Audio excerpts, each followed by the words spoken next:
My dad asked why we replaced all the locks in our house right after that incident on Wednesday. I never gave him a straight answer because some things are better left buried in the past. But that night changed everything about how safe I felt in our own home. It was a Tuesday evening when I was 13, watching my two younger sisters, Emma and Sophie, while our parents attended a business dinner downtown. My older brother Marcus was supposed to help, but he'd gone to hang out with his girlfriend 3 blocks away, leaving me in charge. The rain was coming down hard that October night, and my sisters were playing board games in our basement while I watched TV upstairs. Our house sat on a quiet corner lot next to a small shopping center where teenagers sometimes gathered in the evenings. Dad always said it was a safe neighborhood, the kind where you could leave your kids alone without worry. That's exactly what made what happened next so terrifying. The night felt standard. Cartoons humming low, microwave popcorn stuck between my teeth, me pretending I wasn't checking the clock every 5 minutes, 'cause I liked the quiet when I was in charge. I remember pausing the TV because the dryer thumped in that irregular way it did when a zipper hit the drum. Then I unpaused and forgot about it. Little things were off though, like the porch light, which Dad had on a timer, didn't click at the usual minute mark, and the side gate rattled once, just one time, like a wind gust that never came back. I dismissed it. I told myself the rain made everything sound bigger. I yelled down the stairs to ask if they wanted hot chocolate, and Emma yelled yes, while Sophie said she was winning and didn't want to stop, and I grinned because that's how it always went. I was filling mugs when they came up the stairs together too fast, the kind of speed that gets you a scolding for running, except they stopped dead in the hallway, and Emma grabbed my wrist so tight I almost spilled. She was 8 and shaking, and Sophie, who never cried over anything, looked like she was about to.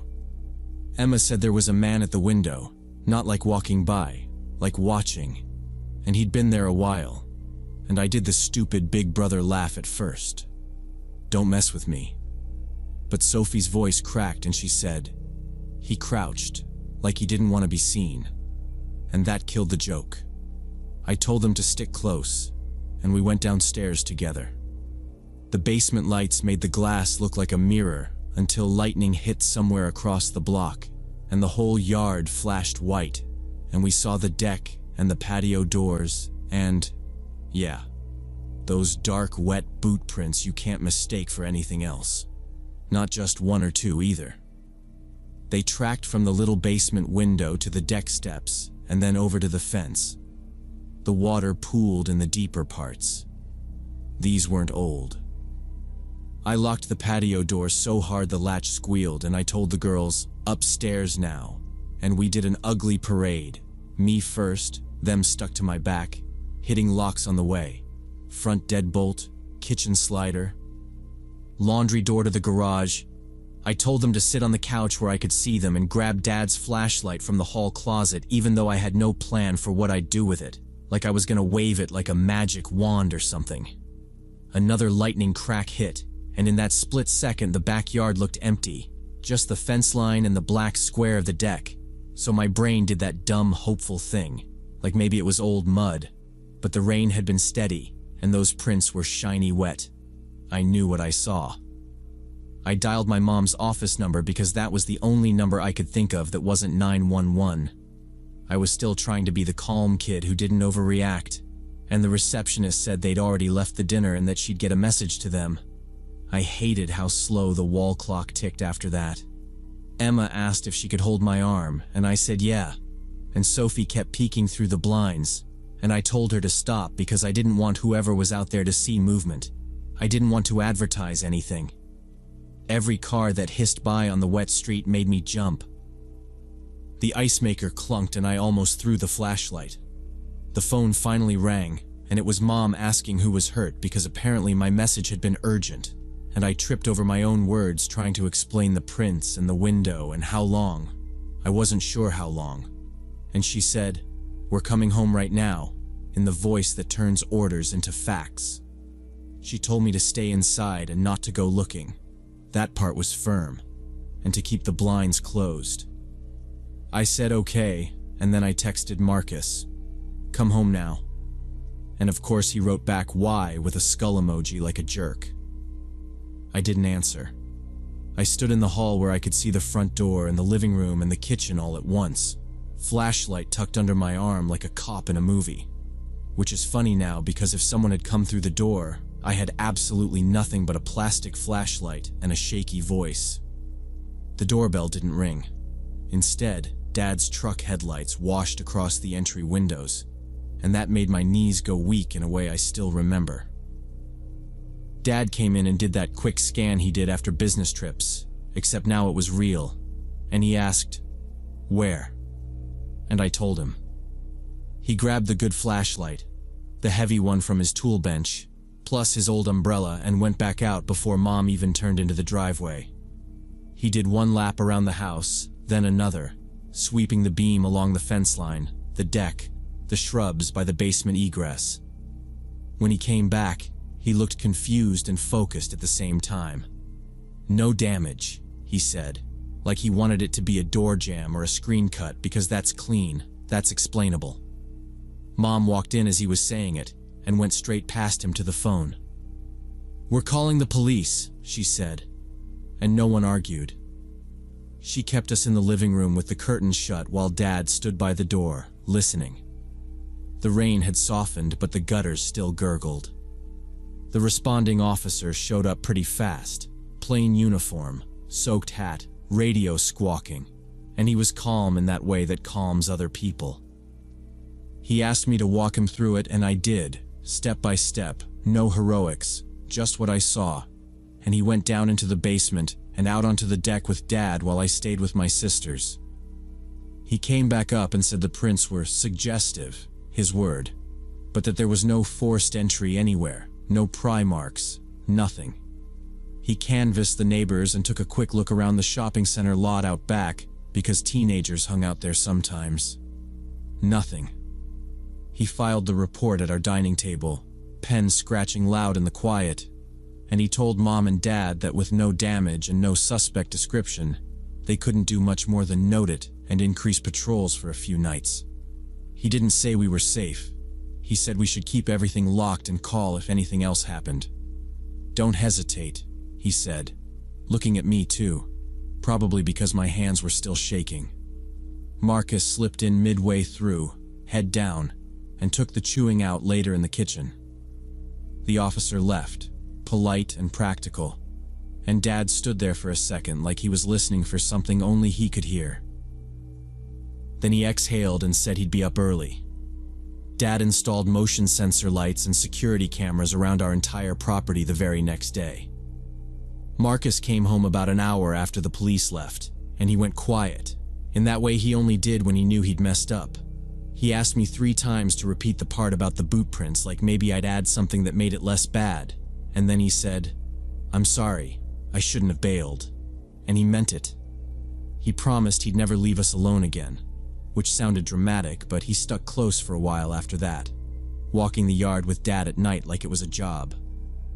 For the next few weeks, our parents were careful, like actually careful, not just be smart. Dad had this checklist on a yellow pad taped inside the pantry door: front deadbolt, side door, garage, patio, basement latch, and he'd run through it at 9 every night. He reviewed the camera app over dinner and called it boring in the best way, which was true because nothing showed up except raccoons and a cat that wasn't ours. The rain kept coming that month, and every time it hit the windows, I checked them. Not because I wanted to, but because it felt like a switch in my head flipped, and I couldn't not. Now, before I jump ahead, the cameras really did nothing spectacular. Like, no masked guy, no strange car looping the block, just normal stuff. And life crowded in again. Homework, school, Marcus's senior year, Emma's spelling tests, Sophie trying out for orchestra. The incident turned into one of those stories that got mentioned only when someone forgot to pull a curtain shut, or when Dad said "lock up" on autopilot, and Mom answered "already did." Little scripts that came from one bad night. 2 years later, Dad got transferred. New office across town, longer commute at first, and we moved to a different neighborhood with a different kind of corner lot and a straighter fence line. If you asked Mom, she'd say the move was for the job and the schools, and it was. But when I caught her cleaning out that yellow pad from the pantry, she paused like she was throwing away something heavy, and I think she never fully relaxed in that house again. We didn't talk about it much. You can only circle the same fear so many times before it starts to feel like tempting it back. The strange part is nothing ever wrapped up. No follow-up call from the police about an arrest, no neighbor's doorbell camera catching a face, no rumor about some kid from the shopping center screwing around. It was just a hole in the story we had to live around. That's the thing nobody says out loud, how sometimes the worst part isn't what happens, but not knowing why it almost did. I grew up. We all did. Marcus moved out. Emma and Sophie got taller than me in pictures somehow. I left for college in another state where the windows looked out on a different street. And still I do the same dumb walk before bed. Touch the latch, check the lock, count to 3 like that made a difference. It wasn't until sophomore year that any new piece of it surfaced, and it came out of nowhere. Mom called on a Sunday afternoon and said Mrs. Turner had phoned to catch up. They still sent Christmas cards, and she had told Mom something that made her go quiet. Mrs. Turner's daughter, she was our age, always borrowing sugar and gossip, had finally admitted she'd seen a man standing in the rain outside our place that same night. Not at our fence exactly. Across the street under the maple, hood up, hands in his pockets, just staring at our windows like he was waiting for someone to come to the glass. She didn't say anything back then because she thought it would sound dumb or like she was stirring drama, and she was grounded that weekend for sneaking out, so she figured nobody would believe her anyway. The timeline matched. The rain. The way he moved only when cars passed. It slammed into the part of me that had tried to file that night under weird but fine. I asked Mom a lot of questions fast. What time, where exactly, how long she thought the girl watched. And Mom said she didn't push because what mattered was it confirmed we weren't chasing shadows, and also that she wished the kid had said something back then, but also understood why she hadn't, 'cause who wants to be the one to yell fire and be wrong? Then Mom said there was something Dad hadn't told us at the time, and I could hear her turn down the TV in the other room like she didn't want Dad to hear her talking about it first. The shopping center's night security guy was a regular at Dad's store. He bought coffee there every morning, and a week after our incident, he told Dad they'd been walking a guy off the lot a few times a month. Not shoplifting, not trespassing exactly, just hanging. The part that bothered him was where the guy chose to hang, on the fence line that backed up to the elementary school and the playground benches after dark, sitting there in the rain with no umbrella like he was waiting out weather that didn't touch him. No name, no plate number. He always left before patrol cars arrived. A ghost in the boring, normal sense, meaning a person who knew when to go. According to Mom, the guard said the guy stopped showing up shortly after the cameras went in at our place, which might be coincidence or not. Maybe he didn't like lights. Maybe he didn't like the idea of a face on a screen. Or maybe he moved on. He was never caught. Or if he was, it didn't make it back to us. I still think about that. How close and how stupid close we were to being a headline you scroll past. I think about Emma and Sophie coming up those stairs instead of staying quiet. I think about how flimsy a sliding door latch feels when someone actually wants in. I think about Dad telling me recently, like just last Thanksgiving, that he replaced every lock in the house the next morning, not because anyone forced them, but because it helped him sleep, and how I laughed in that dry way, because now I do the same thing in my apartment. New deadbolt, extra latch, a camera I pretend is for package thieves. Maybe that night never fully ended. It just stretched out, and the only thing any of us can do is turn on the lights and make sure the door is shut.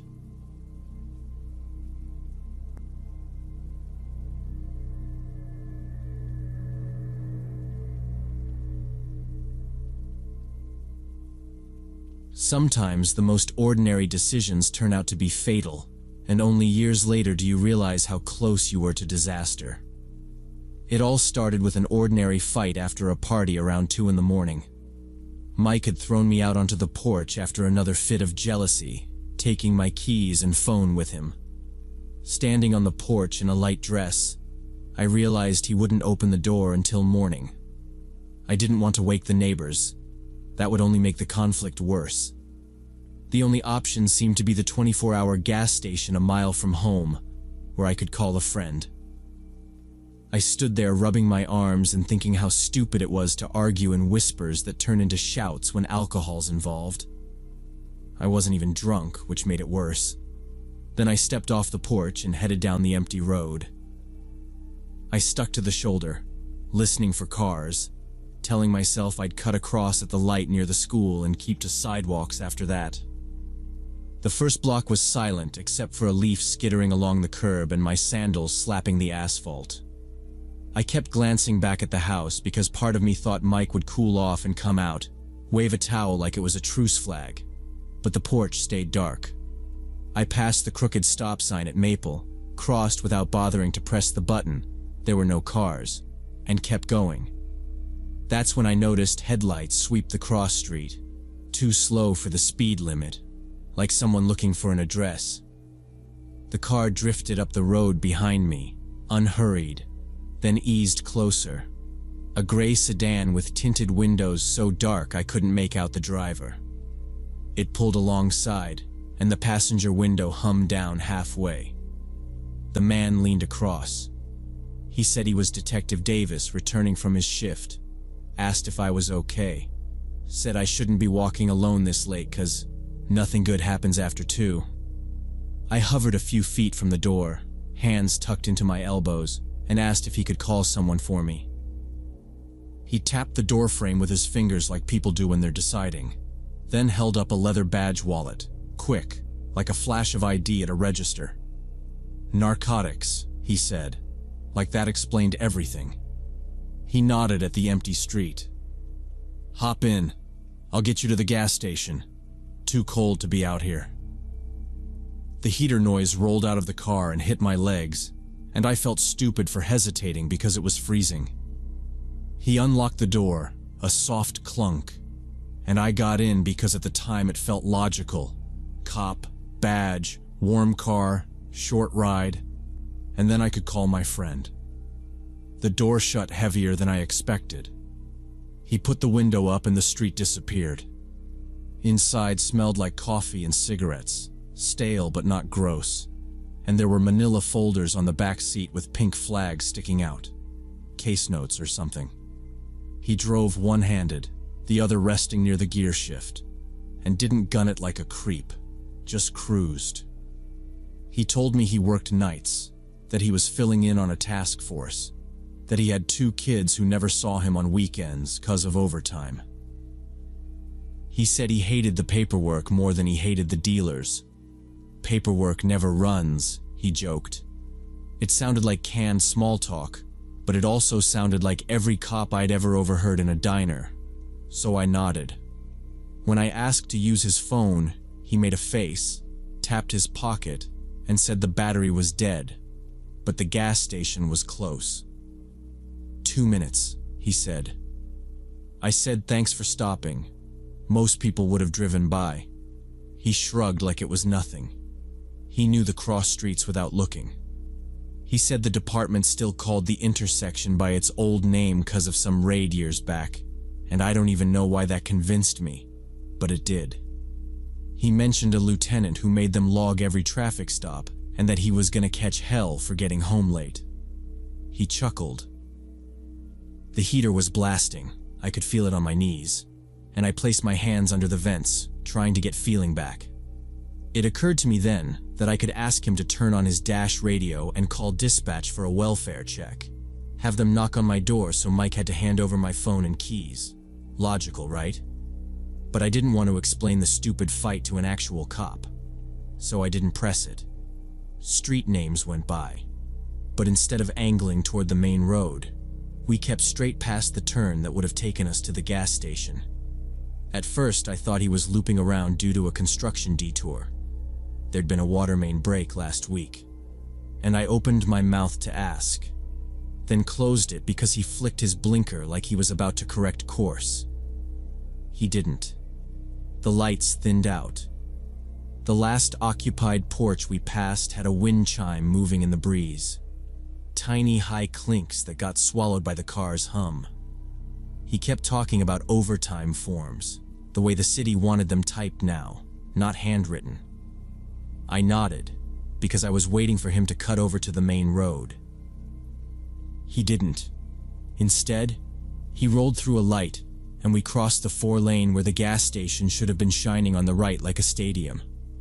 Only when we passed the brightly lit gas station did I realize something was wrong. I said, "Hey, wasn't that?" And he didn't answer. His face went flat, like a door closing. He reached up and adjusted the rearview mirror without looking at me, checked it, then set both hands on the wheel at 10 and 2. We were heading toward the industrial district, and it clicked because I recognized the stack of pallets they sell behind the chain link on the corner. The car felt different now. Not faster, not slower, just heavier. The heater kept working. I swallowed and tried again, lighter this time, the way you do when you're giving someone an out. "I just need to call a friend. The gas station would have been fine." He said, "We're almost there," and his voice had no color in it. There wasn't a soul around, just low buildings with roll-up doors and yards full of metal things that looked like machines stripped for parts. Sodium lights buzzing high on poles. I tried a different angle, said I could get out at the next light and walk. Stupid, I know, but it felt like giving him a reason to stop without making it a fight. He didn't respond. The folders shifted when he took a corner, a soft slide and tap against the seat. I thought about grabbing one and making a mess just to force him to pull over. But then what? I tried to clock the locks. They were the old kind, little black posts. Down. I could pull them up, but not while the car was moving this fast without making it obvious. He took another turn, and now it was pure warehouses. No houses, no stores, no people, just empty lots and long shadows. I made myself breathe normally so I wouldn't start shaking and blow it. "Do you mind if I crack my window? I get car sick," I said. He didn't say no. He didn't say anything. I inched the switch, and it gave me an inch of cold air, loud in my ear. I measured the speed, too fast to jump. I looked at the door handle. It was the pull type with a little chrome edge. Looked at his profile, stone, and put my hands back on my lap. He suddenly turned into a lot near a closed warehouse, 2 quick clicks of the signal like a normal person, which somehow made it worse. Gravel popped under the tires. He pulled up to a dark loading bay and stopped. He shifted into park. He turned off the engine. My heart was pounding so hard I thought he might hear it. The silence in the car became deafening, broken only by the ticking of the cooling engine. "Need to check the tire," he said, getting out of the car. I gripped the door handle and told him I was fine. I wasn't getting out. I just wanted the gas station, please.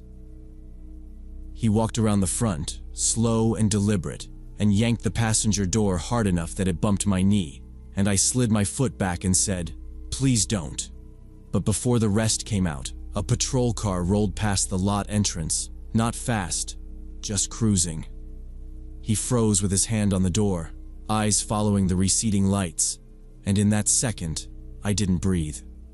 He shut the door without looking at me, and rounded back to his seat like nothing happened. He got in and didn't touch the key. We sat in silence with the tick of the cooling engine and my pulse in my ears, and I kept my hands on my thighs like you do when you don't want to set someone off. He stared at the loading bay as if there was a sign on it only he could read. "I'm sorry," I said. Filler noise, nothing. But he didn't blink. Another minute stretched, maybe 2, long enough for me to inventory the handle, the lock post, the window switch, where his hands were. He started the car without warning and the dash lit up. He put it in drive and rolled out, slow like he didn't want the gravel to pop. I didn't say a word because even the sound of my voice felt like it could tilt the scale the wrong way. We hit the main road and he drove like a metronome, steady speed, no radio, no size. At the first light outside the warehouses, it went red, and he stopped perfectly on the line. His face didn't change. I watched his knuckles, white to pink, white to pink. We caught a green and took it. The streets started to look familiar again. Scrap yard, the crooked billboard, the store with the busted letter on the sign. I thought about pulling the lock post and trying the handle, but I couldn't tell if it would override while moving, and I wasn't going to make a bad move at speed. The quiet went brittle, like if I spoke it would crack. "Thanks for taking me back," I tried, and it sounded wrong, like a line read. He didn't answer, just cleared his throat once. By the time the gas station canopy came into view, flat and bright against the dark, my fingers were hovering over the lock post and I was timing the roll. He signaled for the turn like any other driver. He pulled in neat, glided past 2 pumps, and stopped at the curb by the doors. The engine idled. He finally looked at me, face blank, like he'd filed the whole situation and closed the folder. "A lesson for the future. Don't walk alone at night," he said, flat. I yanked the lock, pulled the handle, and jumped out so fast the door scraped my hip. I didn't look at the plate, didn't look back at him, just ran to the sliding doors with my hands out. They parted, and I stumbled to the counter. The attendant looked up from a magazine and I said, "I needed the police now, please." And he picked up the phone and dialed without questions. I checked the window to see if the sedan was still there. It was gone. The attendant told whoever answered that a woman needed help, possible impersonation, potential abduction attempt. He said it calm like he'd practiced. I gave the quick version between breaths. Gray sedan, tinted windows, folders in back, coffee and cigarettes, badge flash, the name he used. He nodded, told me to stay by the counter, slid his hand closer to a little red button. I watched each car that turned in like it might be him looping back. 2 uniforms came in within minutes. One stayed with me asking questions. One stepped outside to scan the lot in the street. I walked the route out loud. Party, fight, porch, the walk, the turn we missed, the warehouse lot, the pause, the return. "Plate?" the officer asked. I shook my head. "Numbers on the badge?" I didn't have them. They traded a look that was all procedure, no drama. They asked about the badge case, his age, his voice. I said he sounded practiced, like the stories were ready-made. The cameras over the doors had tiny red dots, but the attendant said they'd been flickering, rebooting, dropping out. When the officers asked for footage, he pulled up a frozen frame with a wrong timestamp. He apologized and said the vendor hadn't come. The officer put out a broadcast on a gray sedan with tints. Possible police impersonator, male driver. She took my information and wrote an incident number on a white card. She told me to file an online statement too, to keep everything documented. A friend met me there and walked me home, and I wrote everything down while it was still sharp. Every turn, every word, because details fade. The next morning I submitted the written statement like the officer said. For a week I memorized engines outside and watched the street through the peephole and kept the porch light on. I expected a call that never came. I called them instead. A month later, the incident number on the white card didn't exist in the system. The desk told me to email records. Records sent a form about backlog, and every follow-up hit the same wall, like the report slid between 2 desks, and no one wanted to fish it out. I still wake up sometimes with the tick of that engine in my head, and the image of his hand on the door, and the patrol car's taillights drifting by. And I don't know if he was a real cop or just a well-prepared predator, and that not knowing sticks.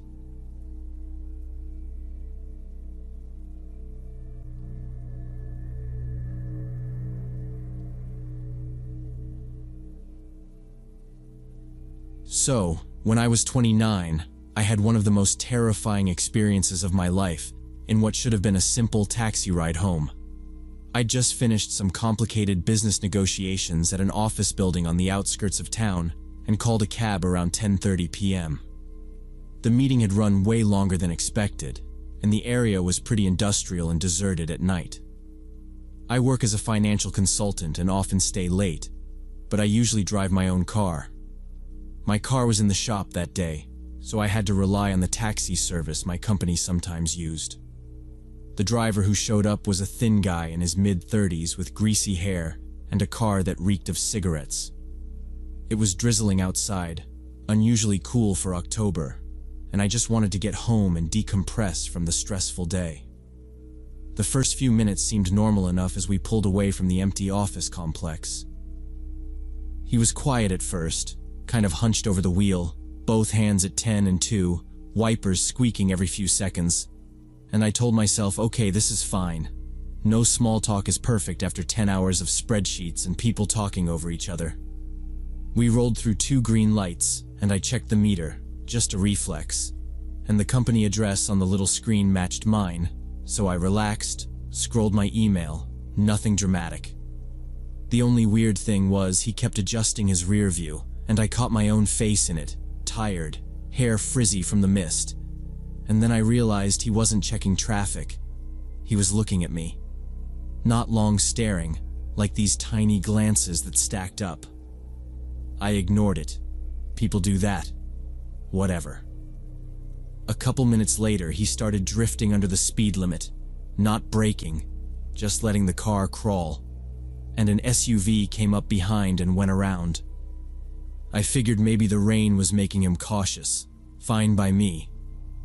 Then he cleared his throat and asked, "You always work this late?" I said, "Sometimes." Short, polite. He followed with, "Finance, right?" Big numbers. And I gave a vague, something like that. He laughed under his breath and said, "Bet you make good money," which made me watch the mirror again. He kept on. Where I lived. Which building. Which floor. Did I have roommates or pets? Weird jump. And if I was going home to someone. I said, "My brother's waiting up," which was a lie that came out smooth, and he smirked like he didn't buy it. The speed kept dropping, and the 20-minute route already felt like molasses. Now, before I explain what happened next, you need to understand that I've taken a ton of cabs for work, and most drivers are just trying to get through their shift, and I don't spook easily. It wasn't one thing, more like this layering of small off notes. He asked if I liked quiet neighborhoods or busy ones, then if I ever get bored being alone. I hadn't said I was alone. Then he said, "I know a couple guys in real estate, could get you something nicer than those old buildings by the park," which is not a thing a normal driver pitches at 10:45 p.m. to a stranger. When I didn't respond, he held the mirror on me for way too long at a turn, and we drifted over the divider rumble, and he snapped the wheel back and chuckled like it was a joke. I decided to kill the conversation completely, so I plugged in my earphones like I was on a call. He said, "Hey, don't be rude, I'm just being friendly," and I said, "Work," pointing to my phone. He went quiet, but his jaw tightened. I saw that in the mirror. And he tapped the steering wheel in this fast, impatient way. We hit a yellow, and he stopped hard, even though he had space, and my bag slid off the seat. He watched me pick it up and asked if I carried cash tips. And I said no. Card only. Another car honked and he flinched, then put us back in motion. We should have taken a right at the next intersection to head toward my street. This is muscle memory for me. But he kept straight, saying, "Shorter if we avoid downtown lights." It wasn't shorter. It was straight into the industrial zone that's dead at night. Warehouses and loading docks and chain-link fences. I said, "Please take the usual route, my place is that way." And he said, "I know a better way, don't worry. We got time." That phrasing, "we got time," set off every alarm for me. I thumbed open maps under my jacket so the screen light wouldn't telegraph panic, and the blue route showed we were off course by several blocks. Then he said, "You like coffee?" Out of nowhere. I said, "No thanks." And he smiled without actually smiling, tight lips, eyes on me in the mirror, and said, "There's a 24-hour diner coming up. Best coffee, trust me." I said, "No. Home. Clearer." He kept going like he hadn't heard. "We could sit for 10 minutes, warm up, get to know each other better." "You look stressed. I'm a good listener." And he even chuckled like he was pitching a product. I was already moving my purse into my lap and making sure my phone was unlocked. I said, "I'm not stopping anywhere. Take me home." And this time he dropped the smile. "Don't be difficult," he said, like it was a warning. Then, lighter, "Come on, don't you ever have fun?" I texted my coworker a nonsense string and our safe word from a project trip. We'd joked and set one up after a rough airport pickup once. Then added my live location. Green Scent Bar. No response yet. He slowed again and made a left without signaling, deeper into a strip of loading bays where the lights were burnt out. I could feel my pulse in my throat. I said, calm as I could, "Turn around or I get out." And my hand was already on the door handle. He said, "Doors child-locked, sweetheart," like he was proud of himself, and I tested it. He was right. I kept my face neutral so he wouldn't see me pull the window toggle instead. "Relax," he said. "You're fine." And I said, "My boss is expecting me in 7 minutes." Not true, but said fast like a script. And I tilted my phone so the front camera caught his face in the dashboard, just in case. He noticed and waved a hand. "You don't need to film me. I'm not a bad guy." And he laughed again, no humor in it. He passed the diner, no lights on anyway, and took a right that completely abandoned the route home. I saw pallets stacked along the curb, one forklift parked crooked with a chain through the wheel. No pedestrians, no open storefronts, just wet asphalt and that squeaky wiper. He said, almost annoyed, "You think you're better than people?" And I said nothing. He muttered something about girls like you and tapped the wheel harder. We rolled to a flashing yellow and he eased through, scanning ahead, like he was checking for anyone else out here. There wasn't. I lowered my window 2 inches even though the rain flicked in, enough to break the seal in case I had to bail, and I shifted my heels so I could plant and shove if he braked. I kept one eye on the corner for a red light, any red light, and one eye on the lock slider. "I'm serious. Take the next left back to Maple," I said, level. He said, "Maple's closed, construction," which I knew was a lie because I'd walked it that morning. My phone buzzed. My coworker, "You okay?" And I typed, "Call me now," without looking down.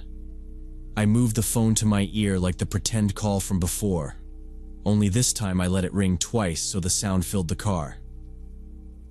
He shot me a look, then back to the road, then at the mirror again, calculating.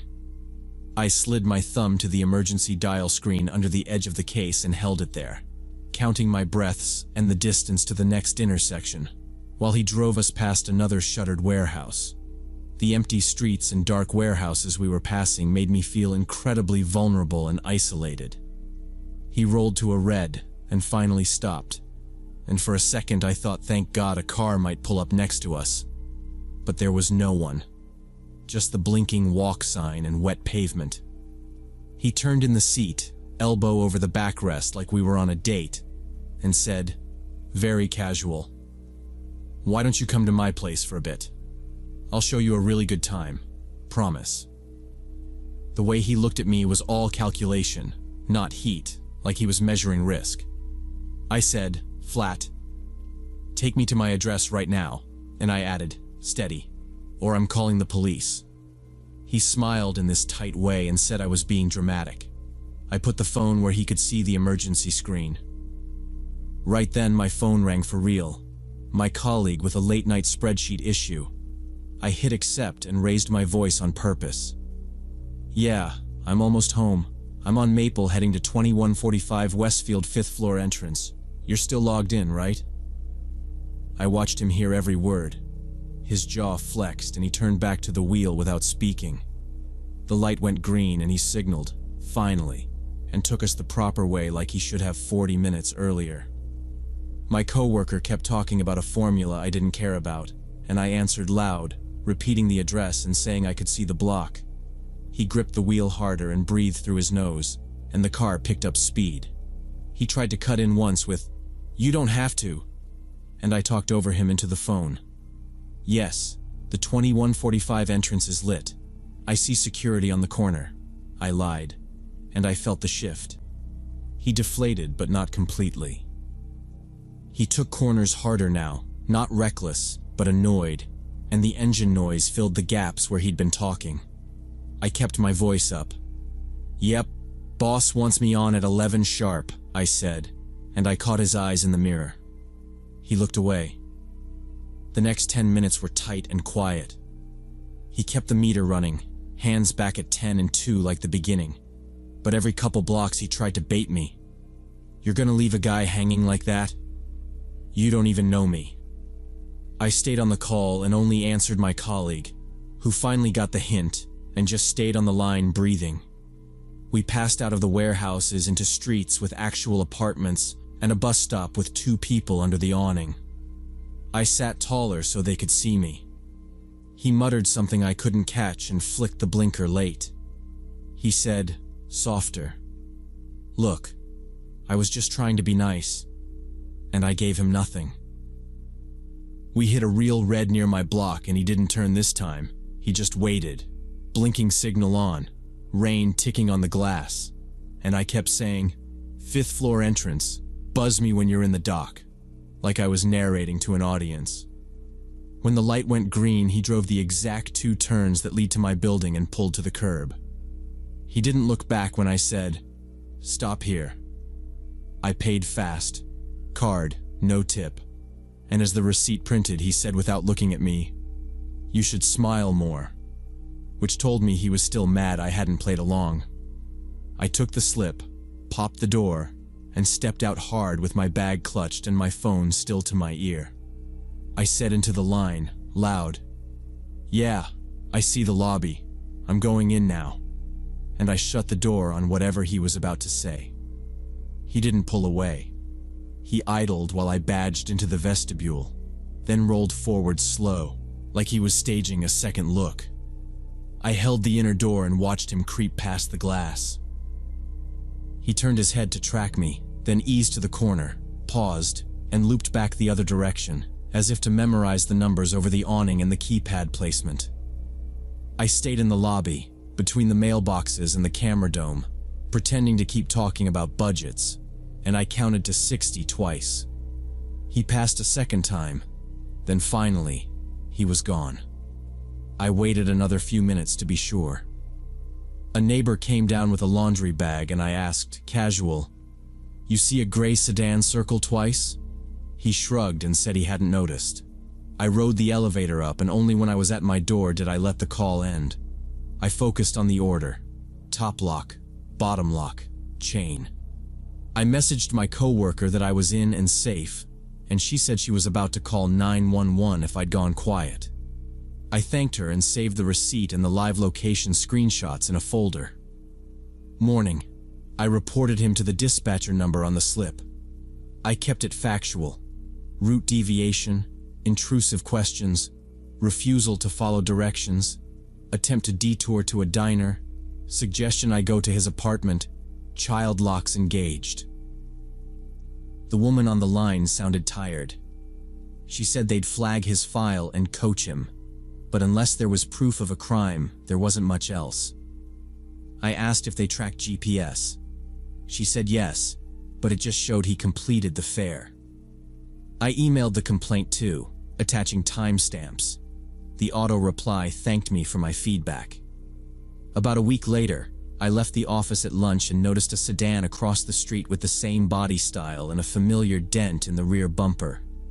The driver had a cap pulled low. Could I be wrong? Sure.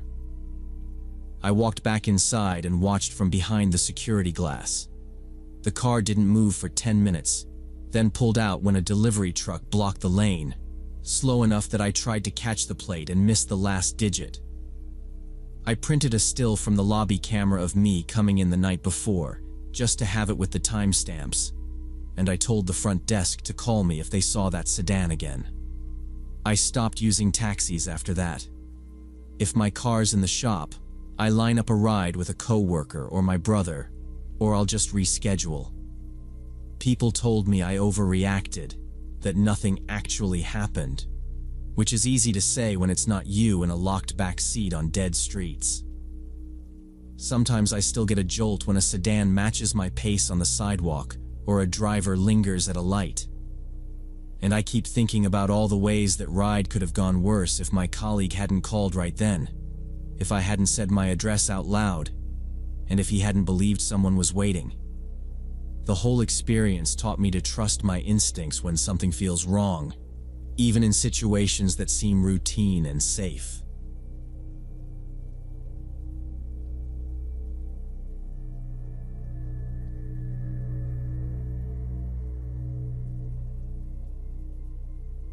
When I was 5 years old, back in 2010, my family had just moved from Mexico to Texas, and we barely spoke any English. My parents decided to take me to this huge shopping mall for the first time, and I was completely overwhelmed by how big and bright everything was, all the lights and signs and music coming from stores. The plan was simple.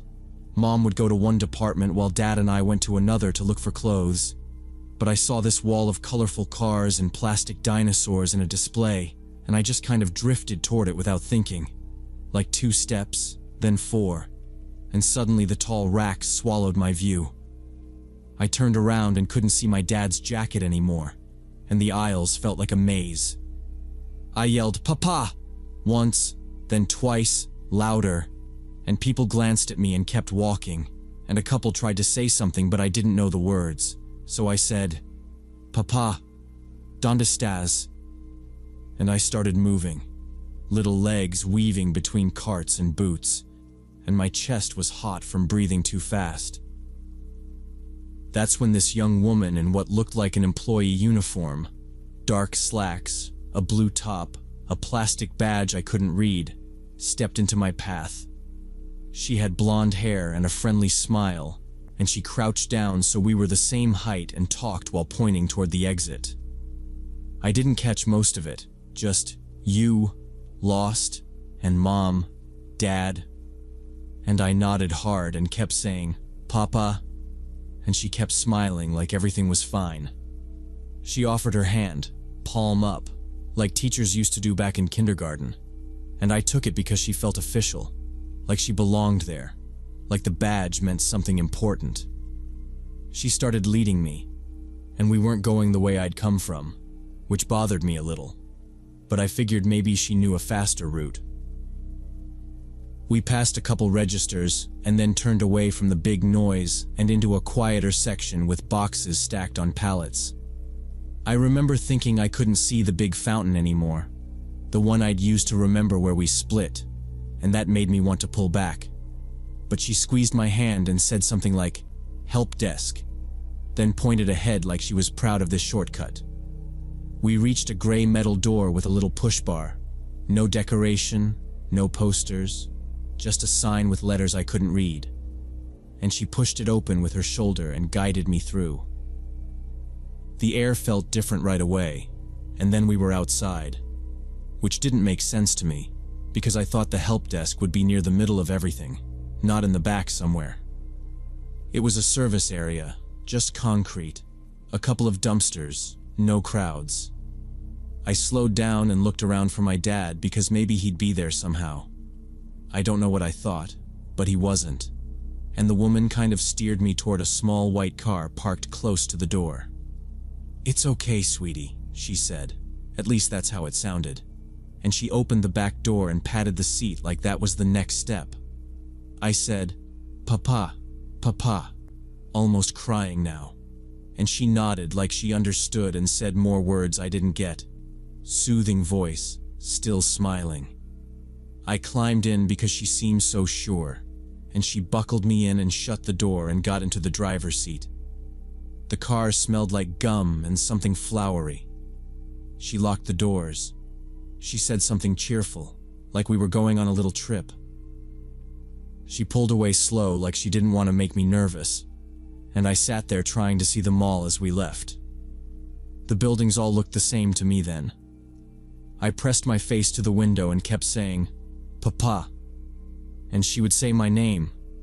She asked me earlier, and I told her, and then say, "Mom, Dad, later," and point forward like later is just ahead if you keep going. Now, before I explain what happened next, you need to understand I was 5 and I thought uniforms meant safety. I knew words like policia and maestro meant help.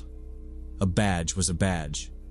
So when she drove for a while, past lights, then houses getting farther apart, and I asked for a phone, I just mimed it with my hand to my ear and said, "Mama," and she shook her head. "No phone, sweetie, later," and turned the radio on low. We reached this small house on the edge of town, 1 level, a little yard with patchy grass and a chain-link fence that didn't even close right. She parked and helped me out, and she kept up that patient voice, and honestly, I followed because what else was I going to do? Inside, it was neat but plain. Sofa, small TV, a little table with mail stacked on it, a kitchen with 2 bowls on the counter.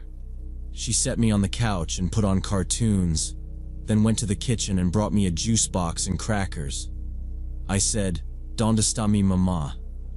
And she sat next to me and brushed my hair with her hand and said something like, "Shh, it's okay," and pointed at the screen. Bright animals dancing, and I watched because that's what 5-year-olds do when a screen is in front of them. The first day was like that. She fed me pasta in a plastic bowl, cut it up real small, and kept the TV on.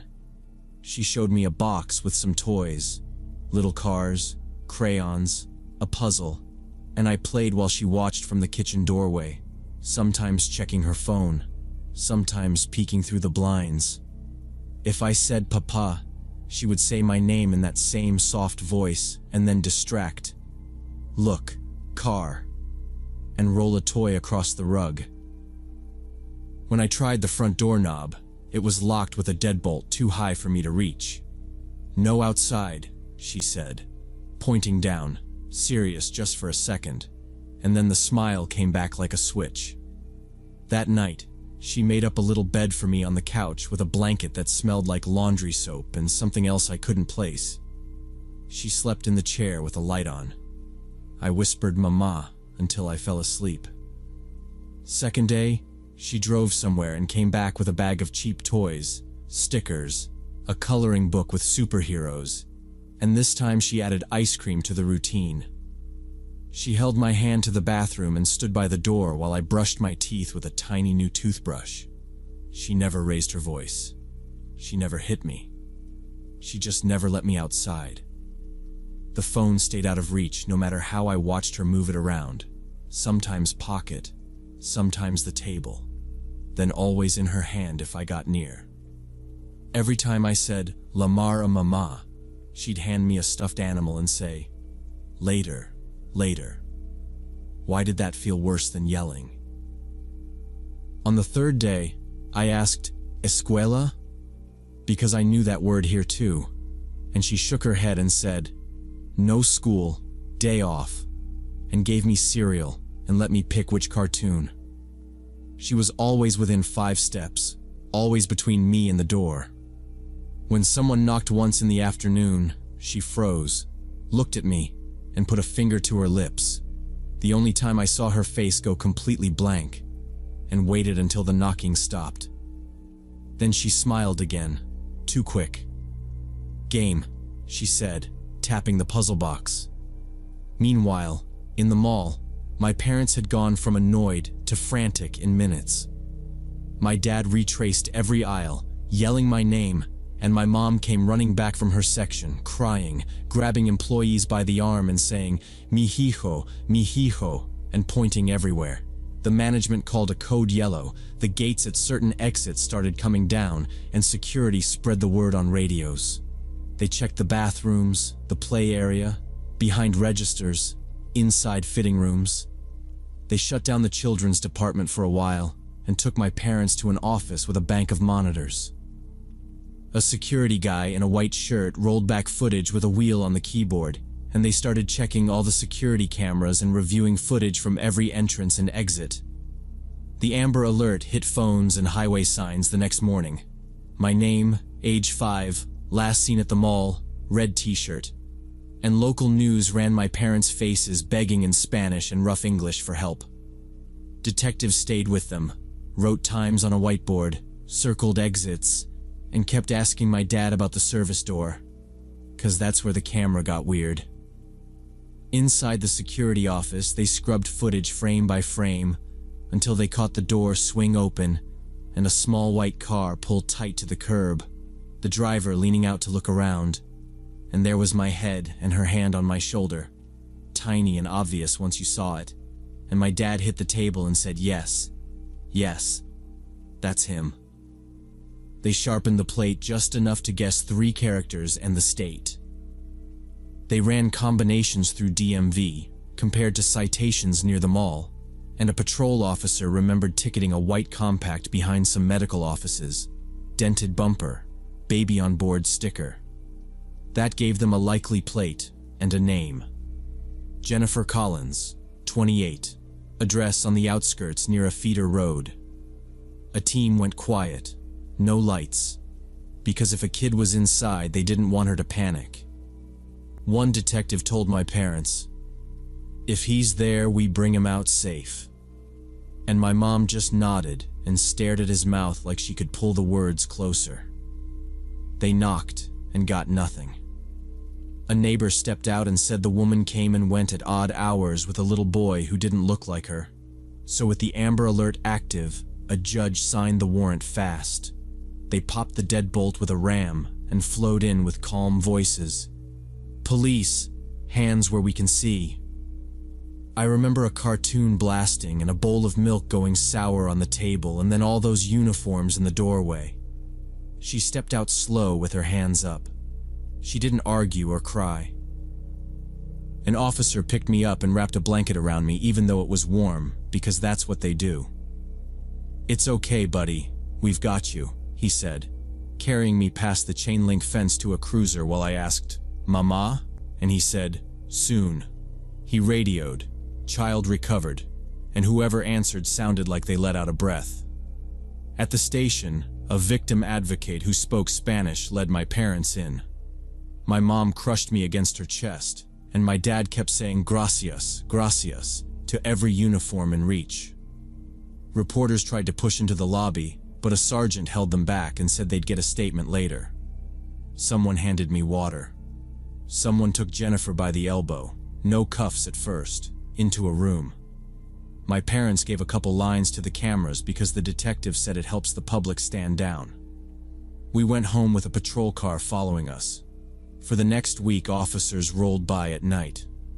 A social worker came by and told my parents to watch for nightmares and sudden fears, handed them a list of counselors. My parents didn't sleep. People whispered at church and at the store, and it felt like everyone knew us only for this thing. So after 2 months, my dad said we should go somewhere new where I could just be a kid and not a headline. And we moved to a different city. New apartment, different mall, stricter rules. When we shopped, they stayed within reach. One hand on the cart. No shortcuts. Later, we learned what the police learned. Her name was Jennifer Collins. She had lost her own son in a car accident the year before.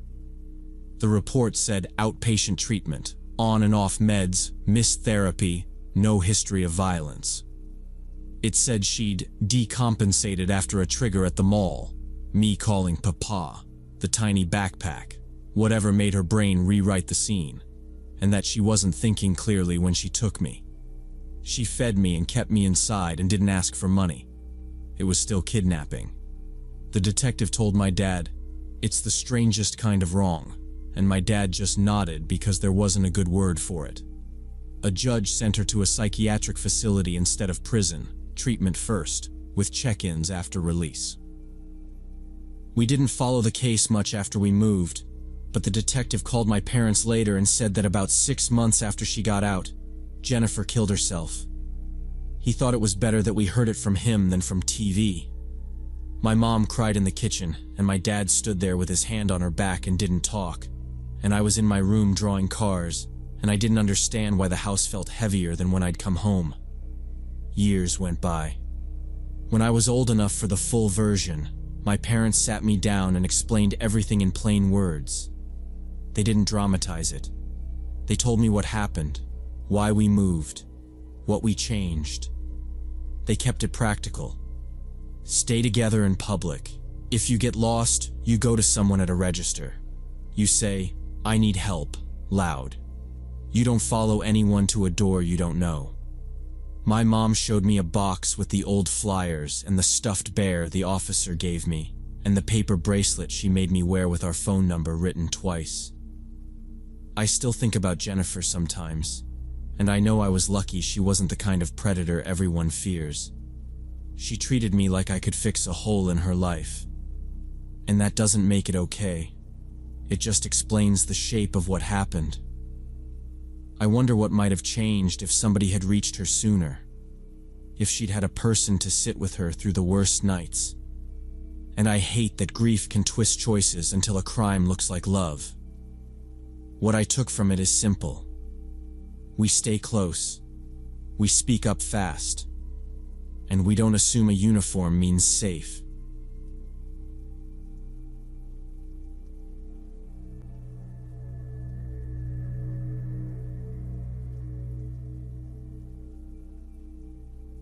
I was 19 and working part-time at a burger joint while going to community college, and this happened during one of my late-night walks home from work.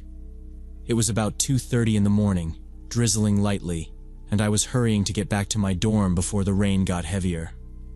My usual route took me along the wide sidewalks by the bank towers, glass lobbies, badge readers, those revolving doors that lock at night, and then past 2 office blocks with identical planters. Nobody was out. The crosswalk signals cycled for no one. I had my earbuds in, low volume, thinking about an economics exam the next week and whether marginal cost curves were going to tank me. I knew that area too well, like muscle memory. The streetlights were bright enough to make the puddles look like little mirrors, and the bus shelters threw long rectangles of light across the empty lanes. Every minute or so, a taxi or a delivery van rolled through, tires hissing on wet asphalt, but otherwise it was silent except for the far hum from the freeway. I wasn't scared. I'd done this walk a lot after closing. I kept my head down, hoodie up, backpack tight on both shoulders, just trying not to step in ankle-deep water. Now, before I explain what happened next, you need to understand why I stuck to this route even when friends said to Uber, it was 1 mile exactly, no detours, no side streets where people could cut you off, and there were cameras on most corners. The campus shuttle stopped running at midnight, and tips at the burger place weren't good enough to blow on rides every shift. So I'd time it, clock out at 2, grab a soda for the walk, and beat the heavy rain back to the dorm. That night I remember thinking, if I hustle, I get 15 minutes of sleep before my 8 a.m. lab. As I pass the glass front bank center, there's this little park, more like a landscape triangle with 3 benches and a bike rack. Usually the sprinklers click on at 3, and the grounds crew shows up at 5. That triangle is where the weird part starts to creep in.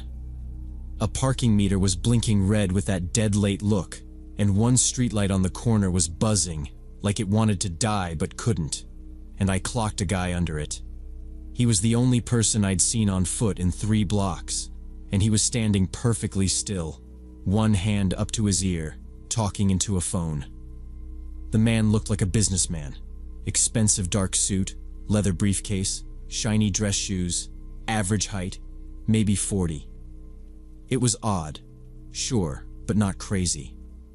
I figured international call, different time zone, or some flight delay thing. He wasn't weaving or ranting. He had that posture like he was waiting to be picked up. When I got close, he finished his call, lowered the phone without putting it in his pocket, and lifted his free hand a little, like flagging a cab but at me. "Hey, excuse me, hotel around here?" he asked. Real calm voice at first. I stopped because, yeah, people ask directions all the time there. I told him the truth. Downtown had hotels, couple miles south. Easiest if he headed straight down Main then cut over. Or honestly, just call a ride cause walking that far at 2:30 sucked. He nodded like he was trying to listen and remember, then asked which corner to take and if there was anything closer. I said no, not really. Unless he wanted a sketchy motel by the freeway ramp. I didn't recommend it. While I said that, my eyes did that automatic scan. Shoes, hands, face. Just habit. That's when the off details stacked up. His suit was good, but looked like he'd been sleeping in it. Deep creases across the thighs and elbow. A jacket shoulder slightly caved like it had been jammed under his head as a pillow. His shirt collar had gray smudges, and there were dark spots on the placket, small but not food. They had that brownish edge I recognized from work first aid kits. The briefcase had scuffs that didn't match the rest, and the handle leather was damp in a way that had nothing to do with drizzle. He noticed me noticing and pinched his cuff straight like that would fix it. Up close, the most disturbing thing was his nose. Blood kept beating at his left nostril and sliding down. Not a gush, just this slow tick, and he'd lift a folded white handkerchief and dab it, almost absent-minded, like wiping condensation off a glass. No flinch, no wince. I asked, "You okay, man? Need medical or anything?" And he gave me this empty little smile, nothing in the eyes, and said, "I'm fine, I'm just tired, long flight." And he breathed a word that sounded like Heathrow or maybe Heath. Couldn't tell. His speech was a hair thick, not like a stroke, more like a guy who'd had 3 too many.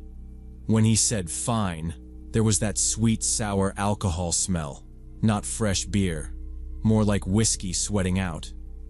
I took half a step back without trying to be rude and pointed down Main. Straight that way, then left on 3rd. Honestly, I'd grab a ride. He nodded and didn't move. I said I had to get going, early class, and hooked my thumb over my shoulder. He moved then, quick, and his fingers closed on my sleeve at the elbow, not hard enough to hurt, just a clamp that made the fabric twist. "Walk me," he said, eyes a little wider. "Please, I'll make it worth your time." I did that awkward half-turn, arms still caught, and said, "I can't, it's late, my dorm's that way." He shook his head like we hadn't agreed on the same language. "Just to the hotel," he said, and tugged my arm closer like he was reeling me a step. The handkerchief slipped a little between his fingers, damp with blood now, and he didn't seem to notice. I told him again, calm voice, no sudden moves. "I can't, man," and tried to twist out of his grip without breaking contact entirely because yanking might escalate things, and there wasn't anyone else around to call out to. He smiled again, tighter, and repeated that he'd pay me well. Cash, right now.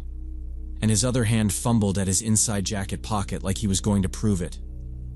I shifted my weight back and said, "No, I'm good." Because the idea of him reaching into a pocket with blood on his knuckles set off alarms in my head I didn't totally understand. The drizzle picked up, the buzzing streetlight flickered, and without changing his expression, he slid his fingers down to my wrist. He was stronger than he looked. My earbuds were still in, but I'd paused my music and could hear his breathing, steady, like this whole thing made perfect sense to him. I kept my voice low and even. "Let go, please," and glanced at the intersection to judge distance if I had to step into the street. He leaned half an inch closer, enough that I saw a fine spray of tiny red dots on the inside of his cuff, and said, not really whispering, "You're going to walk with me," like it was a fact I'd forgotten. I tried to angle my forearm out and offered an out. "There's a patrol car a block down sometimes. They can help you." His grip didn't change. The hand with the handkerchief twitched, wiped once, came back. He said, "No cops very fast," then softened his voice and told me again that he could pay, a lot, and he wouldn't let go of my arm and kept repeating his request in a more demanding tone. In the streetlight, I could see bruises on his face and a cut on his forehead that was partially hidden by his hair. This guy had obviously been in some kind of fight or accident, but he was acting like nothing had happened. When I firmly pulled my arm free and started walking away quickly, he followed me for a while, continuing to talk and make his strange requests. I kept my eyes forward and lengthened my stride, trying not to break into a run because running felt like it would flip a switch I didn't want to flip.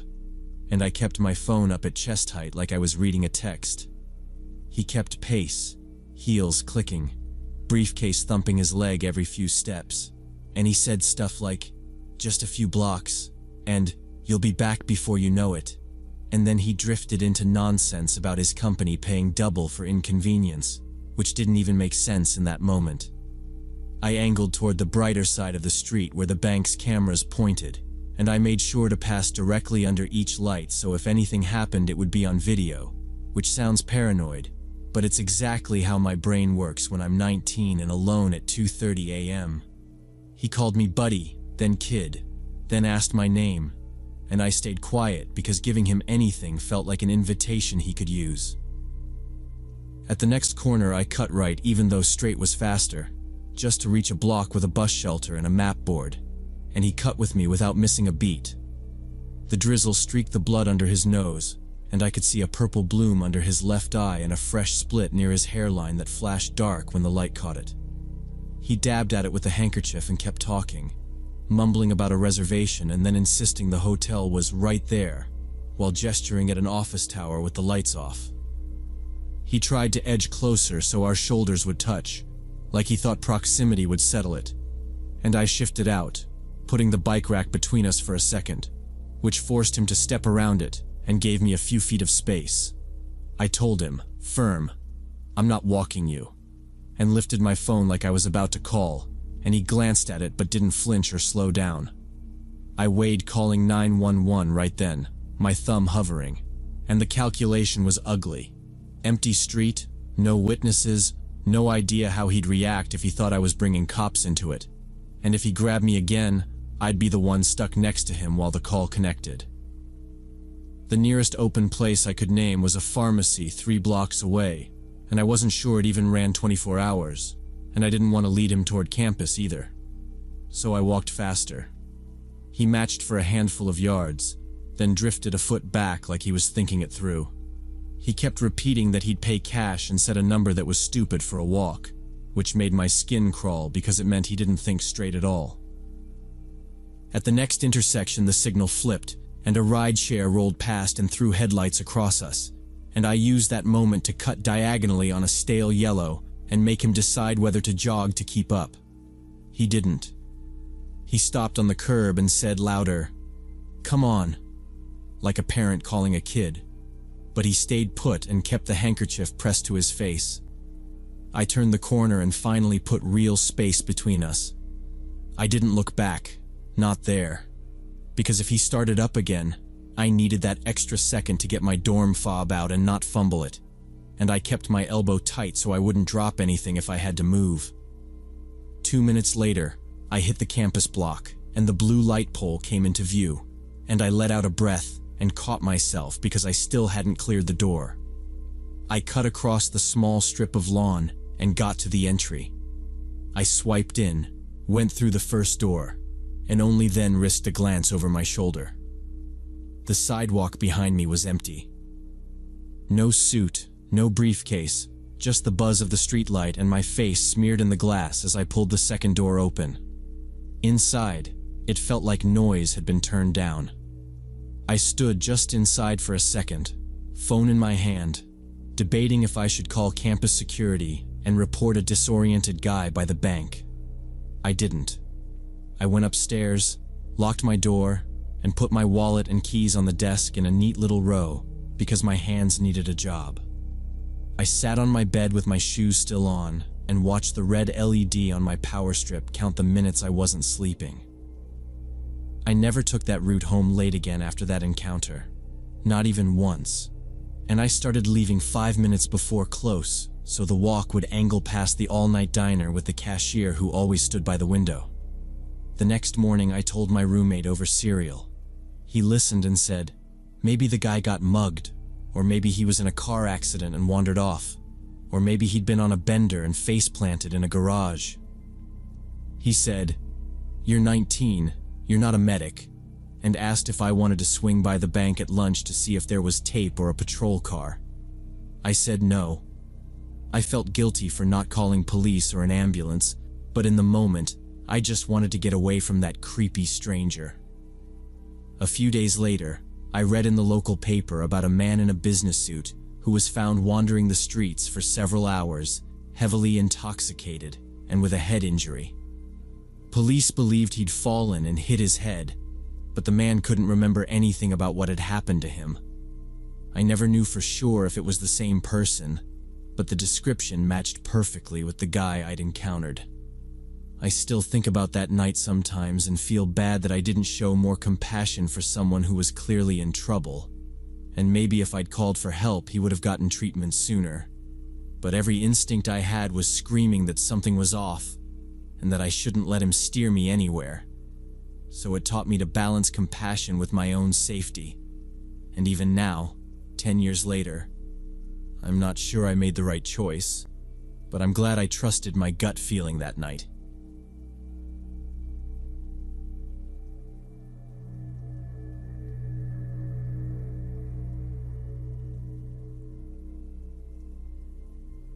So this happened back in December 2022, when I was working as a server at this upscale restaurant downtown. After my shift ended around 11 p.m., I decided to stop by this pub next door, where a lot of service industry workers would hang out after work. It's right there, same block, and the staff basically know us by face because we drag in with our aprons still in our bags and we tip decent. It was one of those decompression spots where you could grab a drink and complain about the guy who wanted his steak medium but no pink, and then sent it back twice, stuff only other servers get. I was scanning for my coworkers when I noticed this guy at a corner table. Low light, little brass lamp, his coat draped over the back. Someone I recognized from my restaurant. He was probably in his 50s, always in expensive suits that actually fit, tailored well. And he usually ordered a neat whiskey and read the paper like it was still 1998. I'd served him maybe twice in 4 years. Very clipped, "Thank you, miss." Businesslike. Nothing weird. So I figured I'd say hello out of politeness. I walked over, gave a quick wave. More of a, "Hey, small world" thing. Expecting like a minute of small talk, before sliding into the high top with my coworkers. He looked up like he'd been waiting. "You're off late," he said. Then he smiled and patted the opposite chair. I didn't sit, just leaned a forearm on the chair back. "Hey," I said. "I know you from..." And I named the restaurant. He nodded. "Walter," he said. "Walter Graham." He said it like I should have recognized the name. Then he motioned to the bartender to bring me something. I told him no thanks, I'd grab my own in a sec. He didn't seem offended. He actually seemed pleased that I'd come over at all. He had a folded newspaper next to his glass, and he slid it aside very neatly like he was making room for me. I told him again I was going to say hi to my friends, then circle back maybe. "1 minute," he said, and I remember thinking, okay, 1 minute. Be polite, then bounce. Instead, that 1 minute turned into him telling me he'd been watching me for the past 4 years since I started at the restaurant. He said it right away, like it was the weather. At first I thought it was just a clumsy way to say he was a regular, but then he got specific in a way that knocked the air out of me. He told me my Thursday doubles always ran long because the late seating lingered. He said, "You usually clock out at 10:48 or 11:03 unless table 42 camps." And I actually blinked, because who knows that? He told me I order the staff pasta with extra chili oil on breaks, when you get 10 minutes, if that. And that I switch to soup when I'm on the tail end of a cold, which, okay, I do. He said he worked as a lawyer in the building across the street, 15th floor, corner office, pointed like I could see through the wall, and that he watched the front entrance to make sure you got in safe. He told me which entrance I use when the alley feels sketchy, the time I usually arrive if parking is rough, the route I take from the garage on 4th. He even said the brand of my tote, and that on Mondays I wear sneakers until lineup and then swap to flats. He talked about my habits like he'd been taking notes, like he had a folder at home. The way he said it was so casual. He wasn't sheepish, not flirty, just calm, like this level of observation was normal and maybe even helpful. I tried to keep my face blank, service face, right, but my stomach did that drop thing. I asked him lightly how he knew my break food preferences. He tapped the side of his head and said, "Patterns," and then added, "The kitchen window reflects." He wasn't drunk. His glass was barely touched. I told him that was a lot to notice. He said, "Details are how you protect what matters," and for some reason that word, protect, made my neck get tight. Now, before I explain what happened next, you need to understand we weren't friends, not even acquaintances, really. I'd poured him 2 whiskeys in 4 years and said, "Enjoy." That's it. So I said I was going to join my coworkers, and he nodded, but kept talking like we were mid-conversation we'd been having for months. He said he started tracking my schedule after a night when you looked exhausted and no one walked you to your car. That night, I had been exhausted. I hadn't thought anyone was watching me cross the alley. The conversation took an even more disturbing turn when Walter started talking about his future plans involving me. He said it like he was sharing good news. He told me he'd already bought an engagement ring. He actually lifted his hand like he was seeing it, and he was planning to propose to me on my birthday next spring. He said my birthday, month, day, and he got it right. We had never talked birthdays, we had never talked, period, and hearing my date out of his mouth made everything tilt. I laughed, that stupid nervous laugh, and said, "We don't even know each other," and he said, "We do," like I was being coy. I said I'm not dating anyone right now. I'm cautious about saying that to strangers, and he nodded like that was part of his plan, like it aligned with the schedule he'd built in his head. He told me he picked the ring style because he'd seen me staring at a display through a jeweler's window last month. I'd paused once to fix my mask and happened to be in front of a ring display, that's it. And he said, "You lingered. You liked the oval." I didn't even know how to respond, and I was done being polite.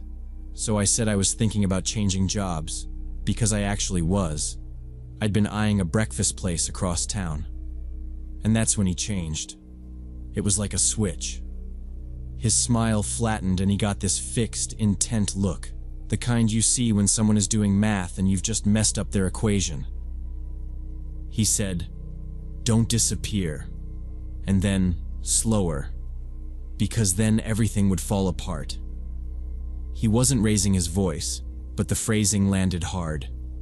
I said, "Fall apart how?" And he stared at the table for a second like he was weighing what to say, and then looked right at me. "I've put time into this," he said. "You can't just change the variable." I told him I didn't belong to anyone's plan, and that changing jobs wasn't personal, just a better schedule. He said he could adjust his meetings if I rotated to mornings, that he'd already considered it, and he started listing blocks of time when he could be available near my new potential route, which he'd already mapped because he knew where the breakfast place was.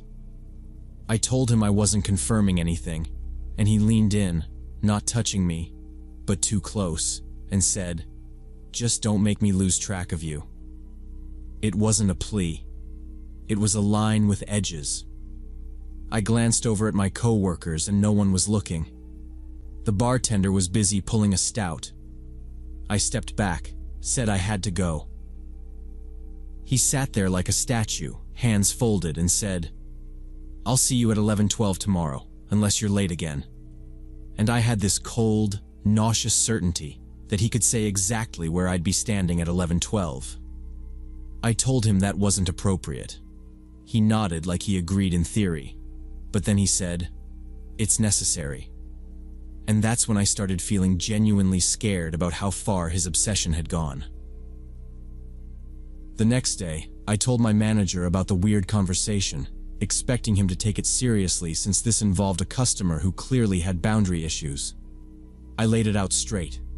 What Walter said about my schedule, the ring, the birthday, the don't disappear thing, and my manager just rubbed his temples and said Walter was a good customer who spent a lot and tipped well, and that I probably misread an awkward guy.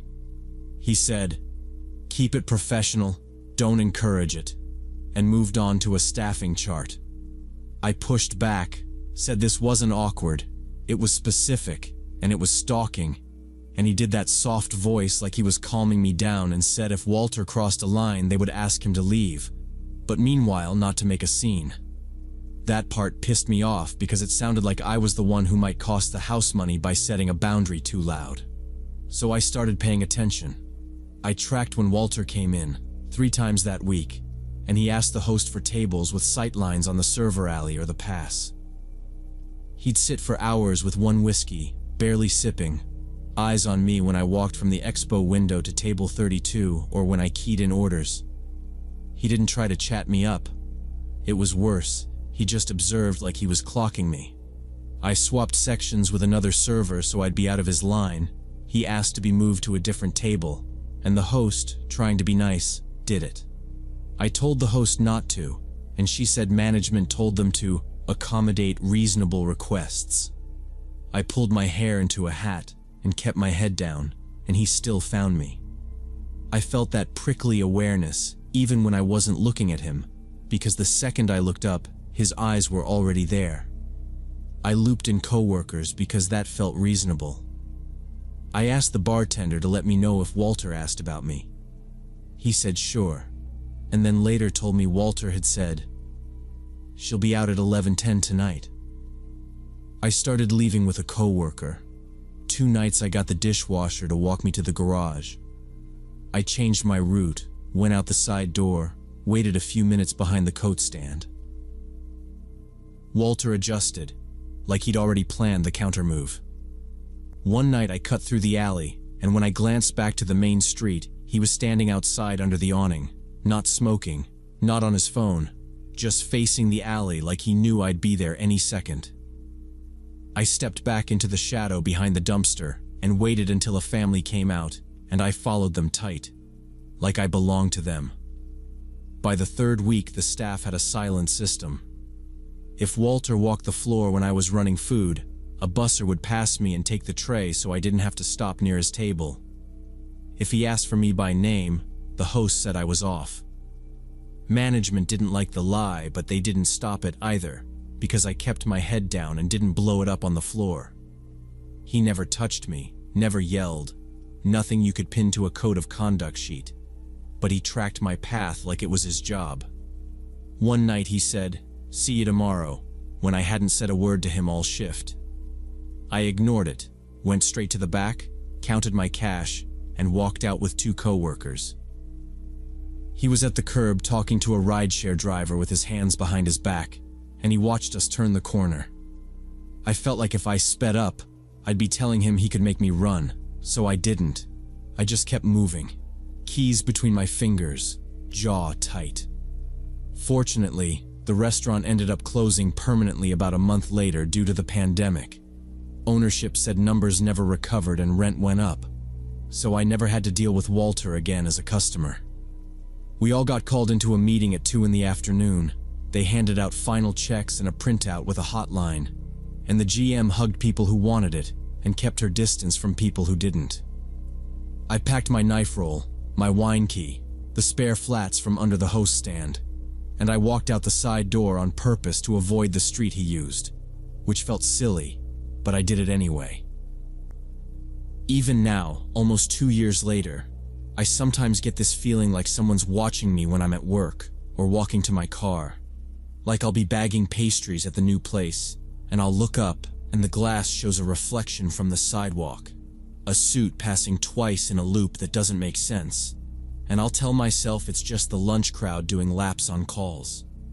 I've noticed the same dark sedan parked across from my apartment 3 evenings in a row, and then it's gone for a week, and then it's back in the exact spot. Or I'll take the stairs instead of the elevator and hear a footstep echo right when I pause, and then nothing. And maybe it's just concrete playing tricks because stairwells do that. I know they do. I've crossed the street when I see a shape that looks like him, and I've turned a corner and waited behind a delivery truck to see if the shape follows. And sometimes it does. And sometimes it's a different guy in a similar suit. And sometimes it's nobody. And I've memorized plates, and then realized I swapped 2 numbers around and it's useless. I can't be sure it's actually Walter, and I hate giving him credit for every shadow.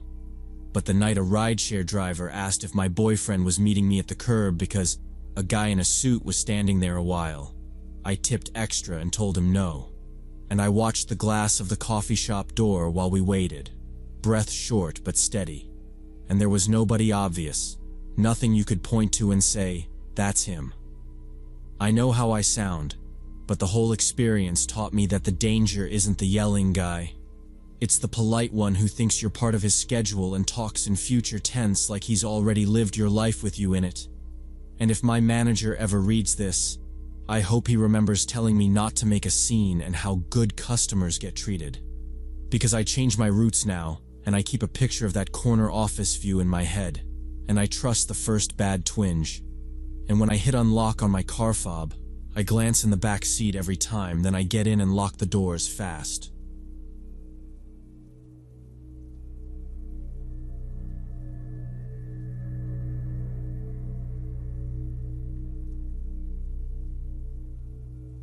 About 3 years ago, my wife and I rented a modern lake house for a long weekend through one of those vacation rental apps.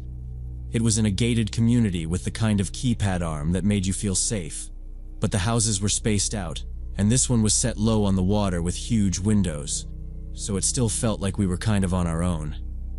2 stories but flipped. Parking at the top level. Then you walk down to the first floor that sat right at the water line with a big deck and a short dock. We usually boarded our dog Max, but we brought him last minute because it was supposed to be a relaxing, easy trip and the kids begged, and he's calmer with us anyway. First evening was exactly what you want. Hot coals, cheap burgers, kids jumping off the dock. Then we rinsed them, made cocoa, and put on a movie by the gas fireplace. Max conked out in the living room near the sliding doors like he was on duty. Before bed, my wife and I did the normal checks. Front keypad locked, garage door light green, sliders latched, windows shut. The owner had left a laminated checklist. And then we killed the downstairs lights and went up. It was just past 11. I remember telling her, we might actually sleep for once. About 30 minutes later, I woke up to some strange sounds coming from the direction of the lake. At first, I figured it was waves slapping the dock, or the wind banging a fender against one of the tie posts. Water does that hollow thump that carries at night, so I tried to settle, but then I heard it again, and it wasn't water. It was a sequence, heel-toe on wood, and it stopped right under our bedroom. Max, who never barks at nonsense, went from low rumble to full-on alarms in 2 seconds. I was already out of bed whispering, "Stay here, lock the door," to my wife. I grabbed the bat we keep in the trunk when we travel, habit, little league bat but still, and hit the stair light with my elbow on the way down. I kept thinking it was a raccoon or something big like an otter. Dumb, I know. But I flipped on the exterior deck lights and the whole lower deck washed out in bright white. Through the glass I saw it plain. Wet boot prints on the boards, not bare feet, not paws, spaced like a normal adult's stride, leading up from the dock to the house and then back toward the water, like someone tested the door and retreated. The slider was still locked, handle vertical, security pin in. But when I slid my palm over the nearest window, I felt a little burr, and the screen had a clean cut about 6 inches long at the corner. The window itself was shut. Max was hammering at the glass with his nails, losing his mind. I told him back, more to keep him from smashing into the door than anything else. My wife was upstairs on her phone telling community security that there were prints and our dog was going nuts. I heard her say, "They were just by here? Well, we need someone now." And I could hear the guard on speaker, calm voice, saying their patrol had just rolled through and saw nothing but that he'd head over to check more thoroughly. "Where's the kid's shoes?" my wife asked, as she came halfway down the stairs with the car keys and the diaper bag she still uses for random kid stuff. "In the cubby? Why?" I already knew why. We weren't going to stand around debating. She told me, "I'm taking them to the car," and I said, "Yes, go." And we moved fast without making it a big scene for the kids. Quiet, shh, it's okay little adventure. While I held the bat and watched those prints glow on the deck boards under the light. We keep our voices low but firm when something's off. It keeps them from spiraling. I clicked on the flood that hit the dock too, and it lit up a slice of the water. Flat, black, and then the reflected shimmer. No boat in the cone of light, but you could easily sit just past it and we'd never see. I tried the back camera on my phone through the glass, zoomed in, nothing but spillover glare. The cut screen bothered me more than the footprints. Someone had bothered to test a different entry, like they had time or had been circling. Max kept breaking into that ugly bark thrum he only does for strangers at the door. I stuck my ear near the slider and listened. Somewhere to my right, a wet rope thunked softly against wood. I slid the kitchen drawer and grabbed a flashlight, killed the inside lights, and left the outside floods burning. From the driveway above, I saw our SUV's lights flash as my wife unlocked it. The soft clunk of doors and the kids' confused little voices. No crying, just questions. Then quiet. She texted me, "In car," and I stayed by the glass with the bat and the beam, waiting for the guard. He arrived in about 20 minutes. Felt longer, but I checked the call log later, and he brought a local sheriff's deputy who must have been nearby. I waved them down from the upper level so I didn't open the lakeside. Then we all went around together. Guard with a mag light, deputy with a hand on his holster, me with the bat like a doofus. We did a fast sweep, dock, under the deck, around the side gate, then the path that ran toward the next property. The guard said, "Let's check the neighbors. You said you heard steps?" We crossed the short strip of gravel, and there were fresh prints there too. Same lug pattern, lighter because their deck was drier, and another slit in a screen on their lakeside window. Their porch light popped on after we knocked, and a guy in a t-shirt opened up with his dog still barking in the background. He said they'd been woken by that, and caught a glimpse of someone hauling toward the lake. Dark hoodie, couldn't see a face, and he gestured with 2 fingers like a quick sprint motion. The deputy asked if they had a boat, and the guy pointed to a covered pontoon at his dock. Canvas snapped on tight. The guard crouched, touched a damp drip line along the neighbor's boards and said, "Came by water. In and out." It made sense. These houses sit empty midweek. People think lakes equal safety, but a boat is just a back road you don't see from the street. We didn't play hero.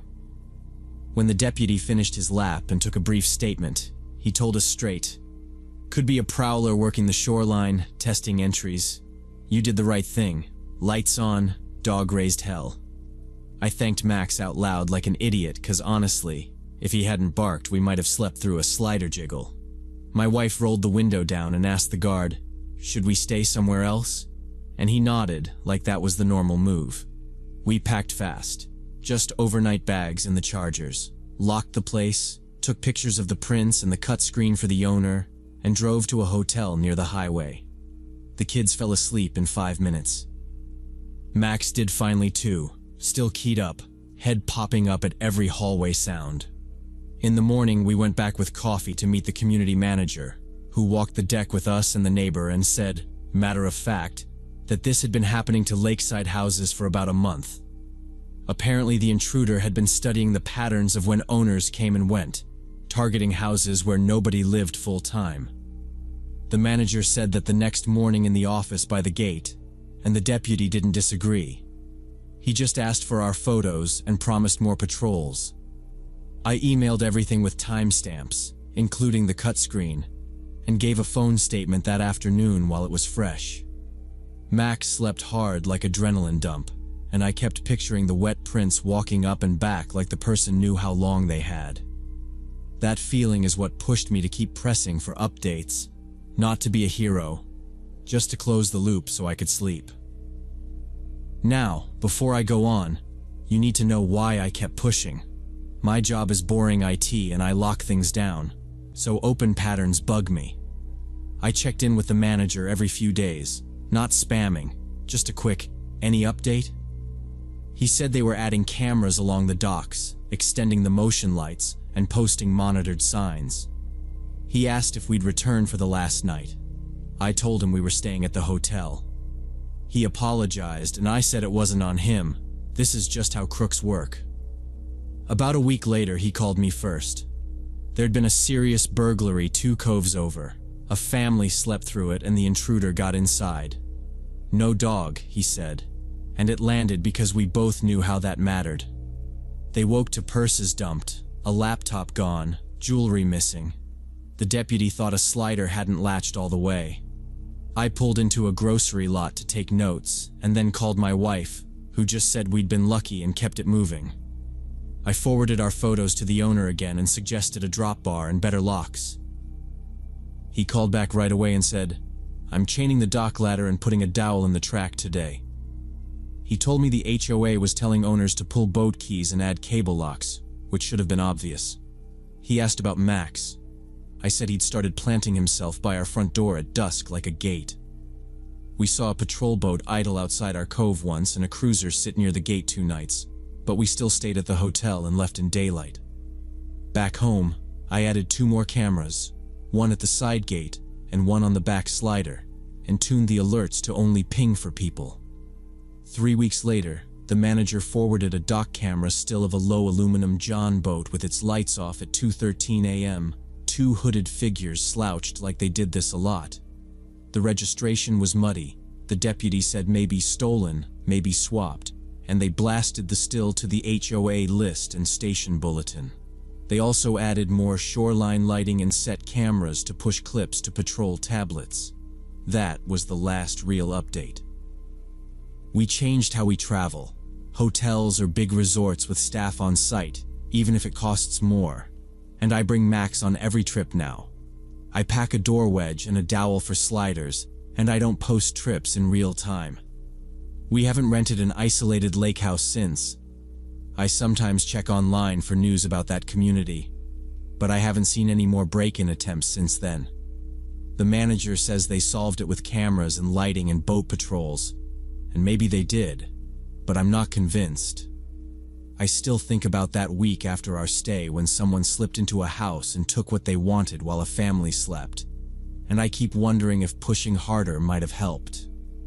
Maybe more questions, more door-to-door, a meeting with the sheriff.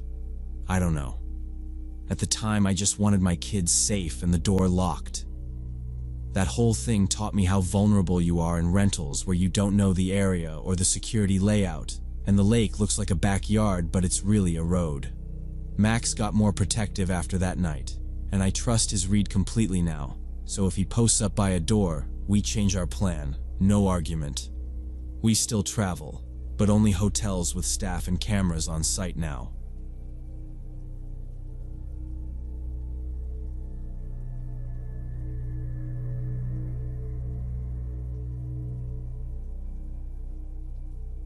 This story happened back in 2008 when I was only about 18 months old, so obviously I don't remember any of it myself. My parents and my babysitter Christina have told me the details so many times that it feels like a memory anyway. Like a movie I've seen a dozen times and can quote. And it always starts the same way. My parents got invited to watch the NBA Finals at some friend's place 2 neighborhoods over. They didn't want to drag a baby to a loud living room, and they booked Christina, who was 17 and lived down the street. Mom gave her the whole speech. Don't leave the house, don't open the door, call if anything weird happens, food's in the fridge, his pajamas are laid out. And my dad did the dad thing of repeating the same rules in a lower voice like that added new information. Christina said, "Totally, I got it." And according to her, the first hour was boring in that way, where you can hear other people having fun somewhere else. She changed the channel a few times, scrolled her phone, and then she texted a friend who said, "Everyone's at Mikey's for the game, come through."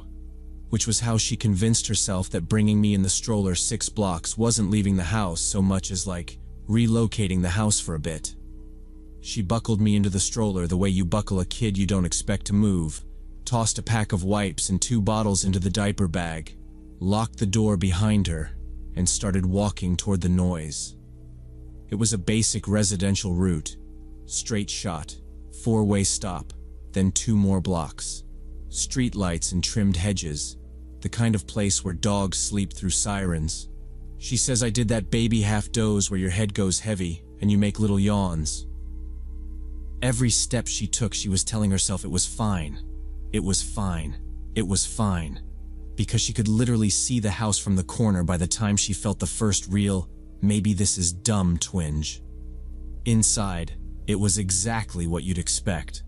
Teenagers yelling at a TV, a coffee table with pizza boxes, someone holding a foam finger for a team that wasn't even playing, the kind of chaos where nobody's looking at the door anyway.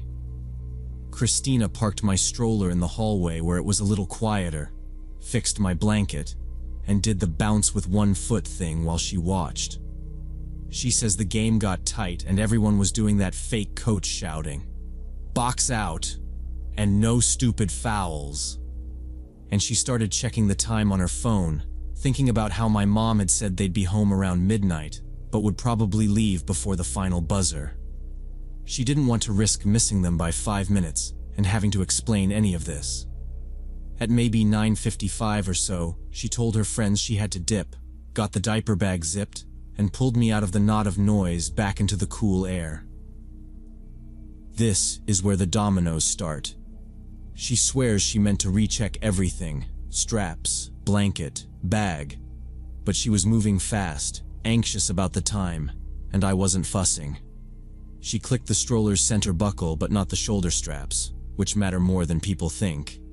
And because I was that weirdly easy kid who'd fall asleep anywhere, her words, not mine, she figured it was no big deal. She started home on the same road, pushing harder than on the way there, like somehow the speed of the stroller would erase the detour. The sidewalks were empty. A sprinkler hissed. She says she kept looking at the little green man on the crosswalk sign like it was a countdown clock. About a block in, she noticed a dark sedan roll through the 4-way slower than normal and crawl past the intersection like the driver was trying to read a mailbox. She ignored it. People get lost, right? And kept going. My blanket slid down and she tugged it back without stopping. She checked her phone again and put it away. She was doing that teenage multitasking where you move and text and plan and none of it is totally thoughtful. And in telling it now, she always says, "I should have called your mom, but I was scared of getting chewed out, so I just wanted to get home before anything could be wrong." 2 blocks from the house, she clocked the same sedan coming up behind us a second time. No turn signal, not tailgating, just there. Probably looking for parking, she told herself. She switched sides of the stroller so she'd be on the curb side, which was smart without making a big deal out of it, and she kept walking. The engine sound didn't fade. She says the only reason she didn't run was because running with a stroller is how you hit a crack and launch a baby, which she'd actually seen happen once in a YouTube fail compilation. So she sped up without sprinting, doing the quick look over the shoulder thing, measuring the distance to the next corner. That's when the sedan angled in a little closer than made sense for any normal reason. She thought for half a second. They're gonna ask for directions. And she had the excuse ready. No, sorry. But the car didn't stop behind us. It came up parallel at walking speed, window glass black. The passenger door popped open like someone kicking a cabinet, and a man unfolded out of it with that ugly, decisive movement that means he knows exactly what he's about to do. He didn't say anything, didn't even look at Christina. He went straight for the stroller, 2 hands out, grabbing for the bar and for me in the same motion, like he'd practiced. Because the shoulder straps weren't done, I pitched forward. The blanket snagged, and the bottle slid, and Christina says her hand just did what it did. She clamped the handle with her left, yanked the stroller back toward her, and started swinging her purse into the guy's forearms and face with her right, screaming from somewhere low and raw. "Stop! Get off! Help!" And then she says she switched to cussing because words felt useless, and sound wasn't. The guy had one hand on my arm through the blanket, and one on the stroller frame, and was pulling, using his weight and the leverage of the curb to try to pop the whole rig loose.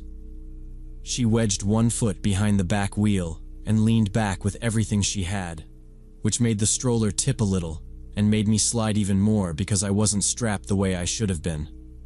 He didn't expect a 17-year-old to put up that kind of fight, her words. And I guess that makes sense because his plan depended on speed and surprise, not a tug of war in a lit street.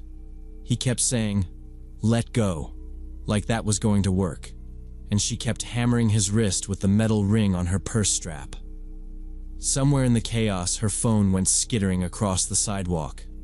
A porch light popped on a few houses down, which she only noticed later, and a dog started up, that sharp bark that gets people looking through blinds. The man tried one more rip, got the stroller 2 inches off the ground, and Christina lunged forward, got both hands on me, and screamed again, the kind of scream that makes your throat hurt the next day. There was this instant, she says, where she felt my weight shift back into the seat and the wheels thump fully onto the concrete again, and that was when it turned from him pulling to him deciding. He looked at her, really looked at her, for the first time, like he was recalculating how much trouble this was about to be. She was still planted against the stroller frame, still yelling, and the noise in the quiet street was stacking up. Barking, a voice somewhere, the car idling, her screaming, and me making baby sounds that were not helping anything. He let go of the stroller bar as if it was hot, took a quick step backward, and she braced, thinking he'd swing on her and she'd have to take it. Instead, he pivoted, grabbed the car door with his left hand, and in one quick, almost casual movement, he gave up and jumped back into the car. The car fishtailed and took off so fast the back end dipped, tires screaming, and Christina didn't wait to see if it turned left or right. She locked her arms on the stroller handle and ran, like full sprint while pushing, which is clunky and dangerous, but it was that or gamble he'd circle the block. She kept doing these quick glances over her shoulder every half-dozen steps, expecting headlights to flood the sidewalk, and every glance made the stroller wobble, so she corrected and kept going, burning the turns into muscle memory. 1 block, stop sign, another block, our mailbox. By the time she hit our front steps, she was shaking so hard the stroller bumped the riser and my bottle rolled under the porch chair. She fumbled my diaper bag, the zipper caught, and the keys were tucked in that side pocket she never used, so she dug and dropped them and swore, then finally jammed the right one into the lock and got us inside. She slammed the door, hit the deadbolt, and dragged the chain, even though it didn't actually line up right. Our doorframe was off. That's how specific this gets. Then she pulled the stroller into the hallway and scooped me up like a sack, which made me hiccup cry, and she sat on the floor with her back against the wall. She called her mom first, not my parents, because she needed a voice that wasn't going to start with, "What did you do?" And when her mom answered, she was already crying, like ugly crying, trying to explain with these chopped up phrases. Car door, he grabbed, stroller, He left, and her mom told her to lock every lock and sit tight and call my dad. Christina hung up and pressed her cheek to the top of my head and rocked without thinking, whispering, "You're okay, you're okay." Like that would make it true. Then she wiped her face on her sleeve and stared at the front door like it could open on its own. When my parents came home, about an hour later, they said, which makes sense given the timing of the game, everything got loud without anyone yelling. My mom saw Christina's swollen eyes and the way she couldn't stop apologizing. "I'm so sorry. I'm so sorry. I shouldn't have. I didn't think." And my mom's face did that flat thing where you know she's trying to get information before emotion. My dad took me from Christina and did a fast head-to-toe check like he was triaging. Any marks? Any tenderness? Then handed me to my mom and said, "What happened?" in that clipped, low tone. Christina told it straight. No extra drama because there wasn't room for it. Just the walk, the sedan, the door, the hands, the struggle, the run. When she got to the part about the straps not being buckled, my dad closed his eyes for a second, then opened them and said, "You were told not to leave the house." She nodded and said, "I know." And he said, "You could have gotten him killed." And there wasn't a good answer to that. He grabbed the landline because the corded phone was on the wall by the kitchen, and he trusted a dial tone he could hear, and he called the police. He gave our address, said, "Attempted abduction," said, "Dark sedan," said, "Passenger jumped out," and the dispatcher asked if anyone was injured and if the suspect was still in the area.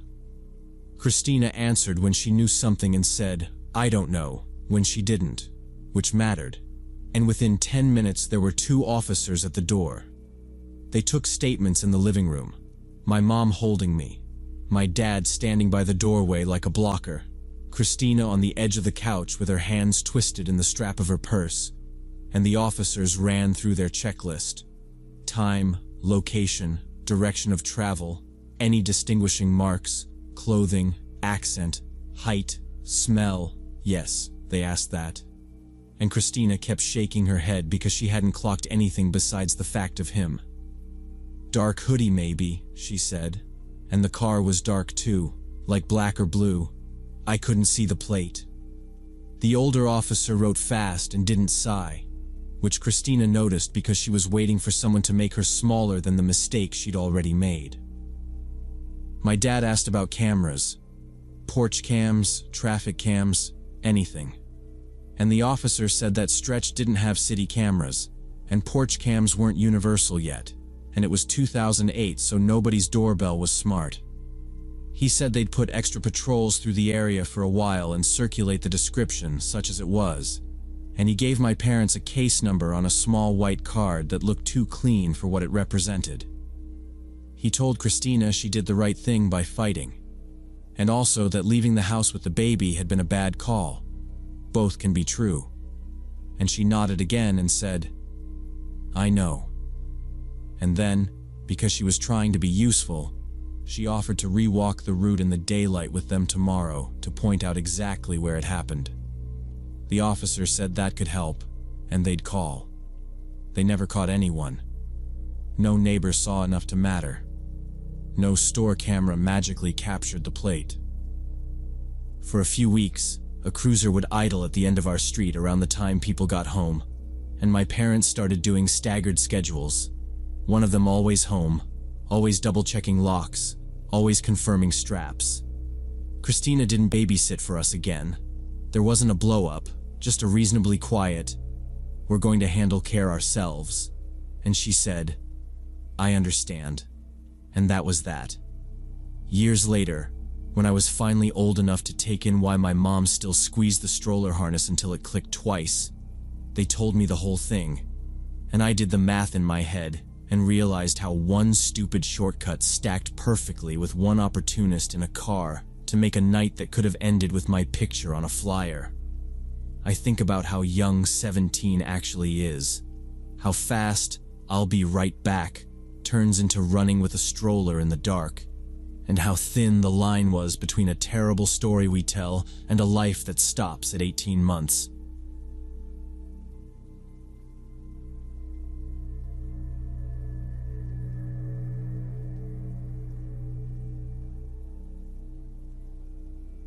Last year, I drove down to Austin for a big tech conference with two co-workers from our IT department, David and Rachel. We'd been planning this work trip for months and didn't want to cancel, even though the weather forecast was calling for severe thunderstorms. All three of us piled into a rental car for what should have been a 7-hour drive from Dallas. The first half went fine with just light rain and humidity, but then we hit a massive Texas thunderstorm with zero visibility. The rain was so heavy we had to crawl along at 25 mph, and David swore he saw a tornado funnel in the distance, though it was hard to tell in that weather. We ended up stuck under an overpass for a full hour waiting for the worst of it to pass.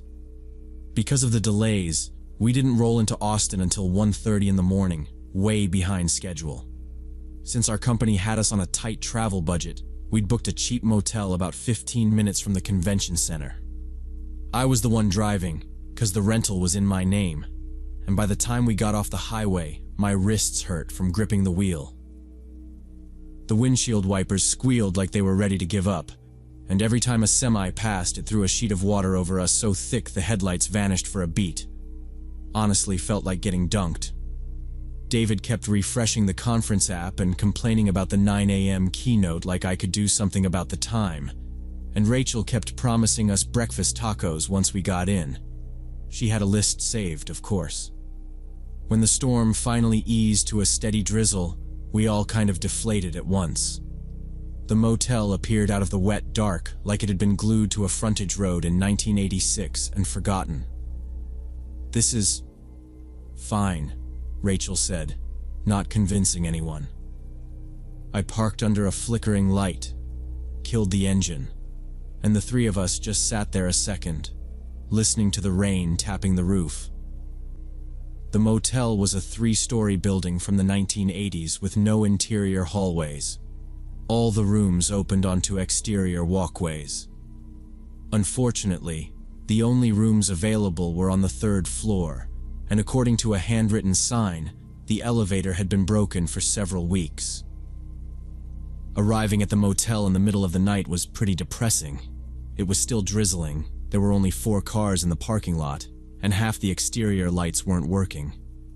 The lobby had a sleepy desk clerk who reluctantly checked us in and seemed annoyed about being woken up. As we were leaving to get our luggage, the clerk suddenly called out, "Hey folks, don't open your room doors for strangers, and call the front desk if anything seems weird." That warning felt ominous, but we were exhausted and just wanted to get to our rooms. We unloaded our bags in the drizzle and headed toward the staircase around back of the building. On the way out, Rachel asked if there was vending anywhere, and the guy waved vaguely. 2. If it's not jammed. He didn't look up. David leaned toward me, murmured, "Place Scream's card skimmer." And I told him that was why he had the company Amex. The front walk had a few buzzing bulbs, the kind that make you feel like a bug in a trap. Once we rounded the side, the light dropped off fast. Water ran in a thin stream along the concrete lip toward a clogged drain. Somebody had set a wet floor cone on its side and left it there like a cautionary joke. I kept thinking about the clerk's tone, less, "Be careful," and more, "I'm tired of paperwork." But again, it was late. Our clothes were damp, and those skinny suitcase wheels loved to catch on every ridge, so all I really wanted was vertical transport and a locked door. Now, before I explain what happened next, you need to understand we weren't trying to be brave or dumb. We were just done. The front stairwell had a strip of painter's tape across the entry with "No access" scrawled in Sharpie and fresh raindrops beaded on it, like a recent problem. The back corner looked worse. No working fixtures at all, just the glow from the lot bleeding around the wall. Our footsteps on gravel sounded too loud. Rachel said, half joking, "If we get tetanus here, I'm invoicing." And David said, "Facilities will route it to procurement." which made me snort despite myself. I flashed my phone light up the stairwell, saw slick metal treads and a crushed beer can on the landing, and started angling our bags that way because, honestly, that was the only option we were expecting. When we rounded the corner, all three of us saw that the elevator was unexpectedly working. The doors were open, the interior light was on, and the out-of-order sign was lying on the ground nearby. The elevator light was the only illumination on the entire backside of the building, creating this eerie glow in the darkness. It seemed like our luck was finally turning around. We wouldn't have to haul heavy suitcases up 3 flights of slippery stairs. I remember thinking it was weird to see elevator doors standing open like that, but I didn't want to question our good fortune. We rolled our bags across a patch of peeling paint toward that square of light. David nudged the fallen sign with his shoe and said, "What are the odds?" And I said, "I'm not arguing with gravity at 1:40 a.m. Up close, the car looked normal enough. Scuffed stainless walls, a cracked plastic floor indicator that still worked, an inspection frame with no certificate, par for the course with places like this. A black arc of rubber scuff marked the floor like someone had spun a duffel. The mirror panel on the back wall was scratched up so bad it made 3 of me if I tilted my head. Rachel peered at the panel with the phone to her ear.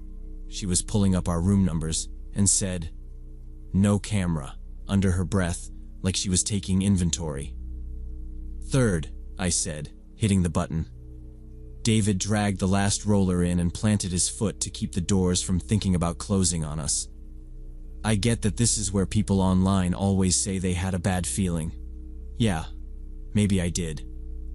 But the stairs were wet, and the elevator was right there, lit, humming, and open. "If it stops, we hit the alarm and call the desk," I said, trying to preempt another OSHA joke. The panel had a button for 3 floors and a cracked plastic phone flap that I decided not to test. Rachel stepped in, checked her watch, and said, 5 hours until registration opens, and I look like a mop." David told her she looked fine, then immediately added, "In a coworker way, because HR exists," and she rolled her eyes and told him to press the button already. I did. The button lit up. The doors started to slide. There was a moment where the light from the lot narrowed and my eyes adjusted, and it felt like the world shrank to that box. Just us, our bags, and the faint mechanical whine behind the wall. The doors met with a rubbery kiss, paused, then sealed. As they did, something caught the light on the inside face, low on the brushed metal where you wouldn't notice with the doors open. I frowned and bent a little without thinking. "What?" Rachel asked, already fishing in her tote for the key sleeves. "Nothing," I said, because I was still reading it, and David leaned in next to me, shoulder to shoulder, both of us squinting like old people at a menu. The doors were standard elevator doors, and as they started closing, we could see something scratched into the metal on the inside.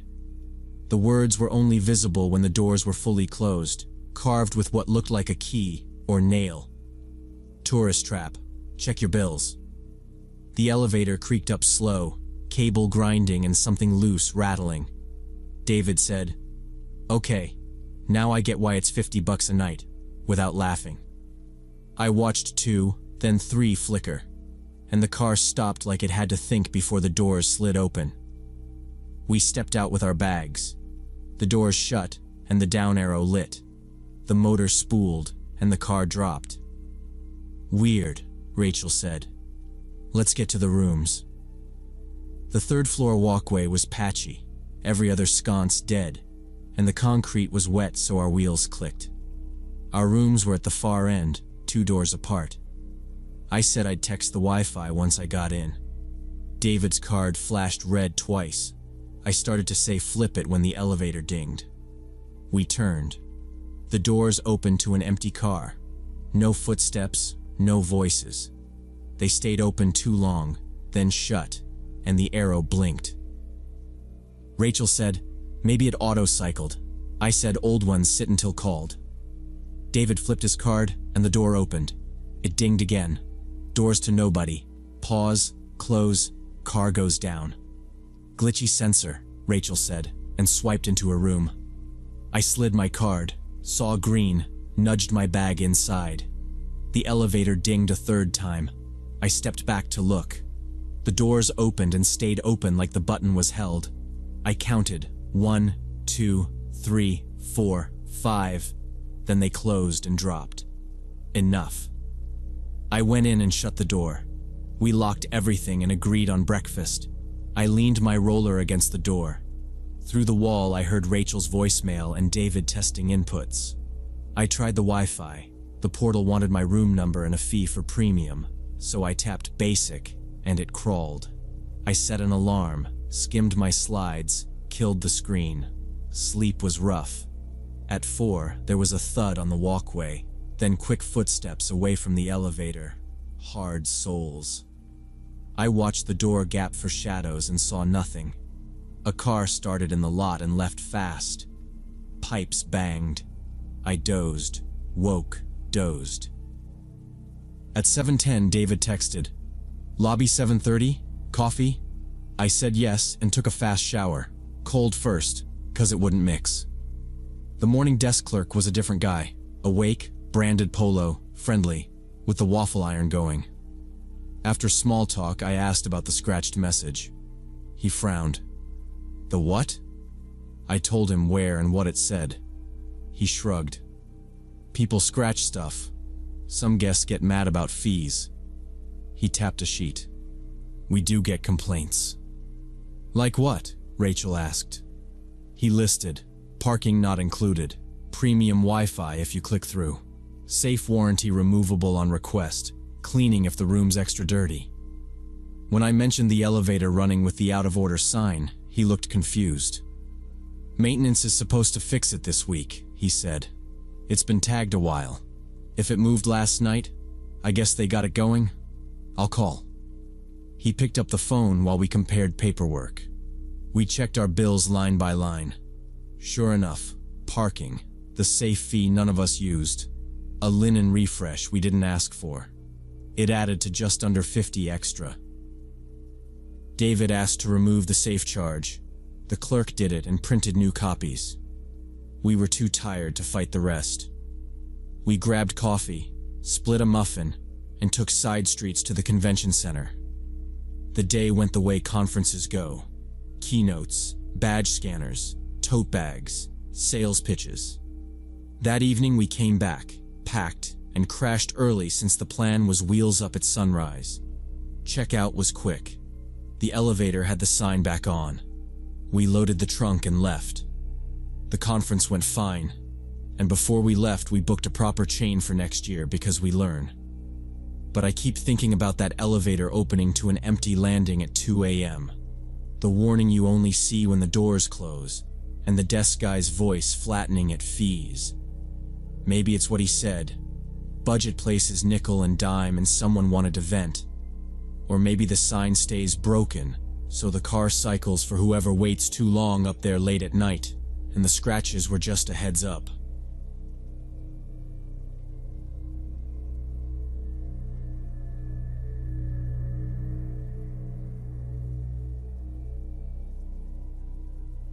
Back in the summer of 1994, when I was 6 years old, my family spent a weekend at this huge water park that had just opened about an hour from our house. The place was massive. There were multiple pools, water slides, a lazy river, and this awesome wave pool that was supposed to be the main attraction. My mom stayed with me in the kiddie area since I wasn't a strong swimmer yet, while my older brothers went off to try the big slides with Dad. I was having a blast playing with all the other little kids in the shallow water when this boy who looked maybe 8 or 9 years old came up to me. He seemed friendly enough and started talking about how cool the wave pool was and how much fun it would be to go swimming there. I told him that my mom had specifically said I wasn't allowed to go to the big pool without an adult, but he insisted it would be fine. He said, kinda fast, that he'd been there twice already and it was way easier than the slides, and he pointed at the big blue pool across the park like I'd just missed the whole point of being here. He kept saying, "Come on, it's just over there. You don't even have to go deep." And I kept repeating what my mom said. He didn't get mad. He just smiled like he knew something I didn't. "It's okay," he goes. "My uncle works there." At 6, that sounded like a magic password. I remember glancing back at my mom sitting on the edge of the kiddie pool, towel across her lap, talking to another mom. She didn't look over. The boy leaned closer and said his uncle knew we were coming. Now, before I explain what happened next, you need to understand how the park felt to me then. Safe. Everywhere you looked, there were lifeguards in red shorts, white shirts, those torpedo floats under their arms. There were signs, whistles, arrows painted on the concrete. If an adult in a uniform said something, it sounded official by default. So when this boy said there was an exception for us because his uncle was a guard, that clicked in my head like a hallway pass at school. I didn't think about how his story didn't quite match the way my mom handled rules. I just wanted the waves. The boy told me that his uncle was a lifeguard at the wave pool and was already expecting us to come over.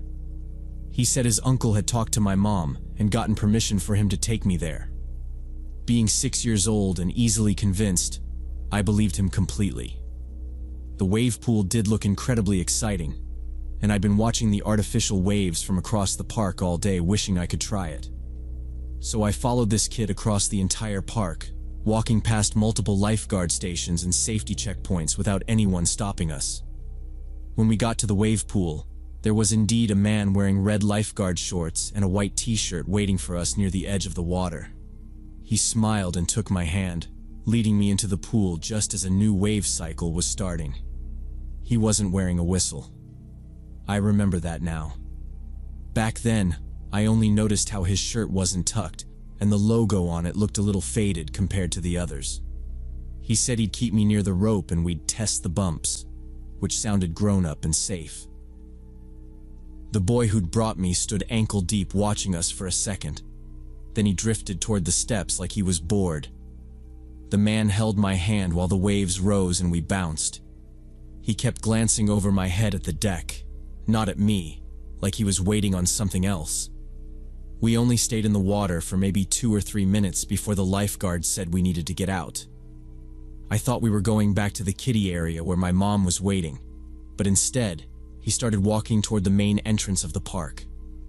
I was confused but didn't really question it, because he was an adult in a uniform who seemed to know what he was doing. The boy who had brought me there had completely disappeared. I looked around for him but couldn't see him anywhere in the crowd. As we climbed the steps, the man kept my hand and cut across the hot concrete, past lounge chairs and a sign that read, "No re-entry without stamp." My brain finally caught up enough to realize we were headed the wrong direction. "My mom's that way," I said, trying to point back toward the kiddie fence. 2 minutes, he said, not looking at me. "We just gotta grab something." It didn't make sense. What did we have to grab outside the park? But I was 6, and he was taller, and moving fast, and people flowed around us like we were just part of the crowd. As we approached the turnstiles at the entrance, I started feeling nervous because I knew we were supposed to stay inside the park. There was a booth with the teen handing out wristbands, the buzzing of those metal clickers, and the open space beyond where the parking lot shimmered. I slowed down. He tugged. That's when one of the real lifeguards who was stationed near the entrance noticed us and asked me where my parents were. "Hey kiddo, you with your folks?" he said in a light voice that didn't match how sharp his eyes looked. The man with me answered for me, fast. "She's with me," and kept walking. The entrance guard's posture changed. He stepped off his stool with the red rescue tube across his chest like a seatbelt. "What section are you assigned to?" he asked the man. The man said, "Wave," but he didn't say a number and his smile didn't reach his eyes. Another guard, a woman with a stamp pad clipped to her belt, came over and crouched to my level. "Sweetie, what's your mom's name?" she asked. I opened my mouth and I froze because saying my mom's name out loud felt like admitting something was wrong. The man stopped moving for the first time. I felt his grip change. No more friendly guide, more like a glove that didn't want to slip off.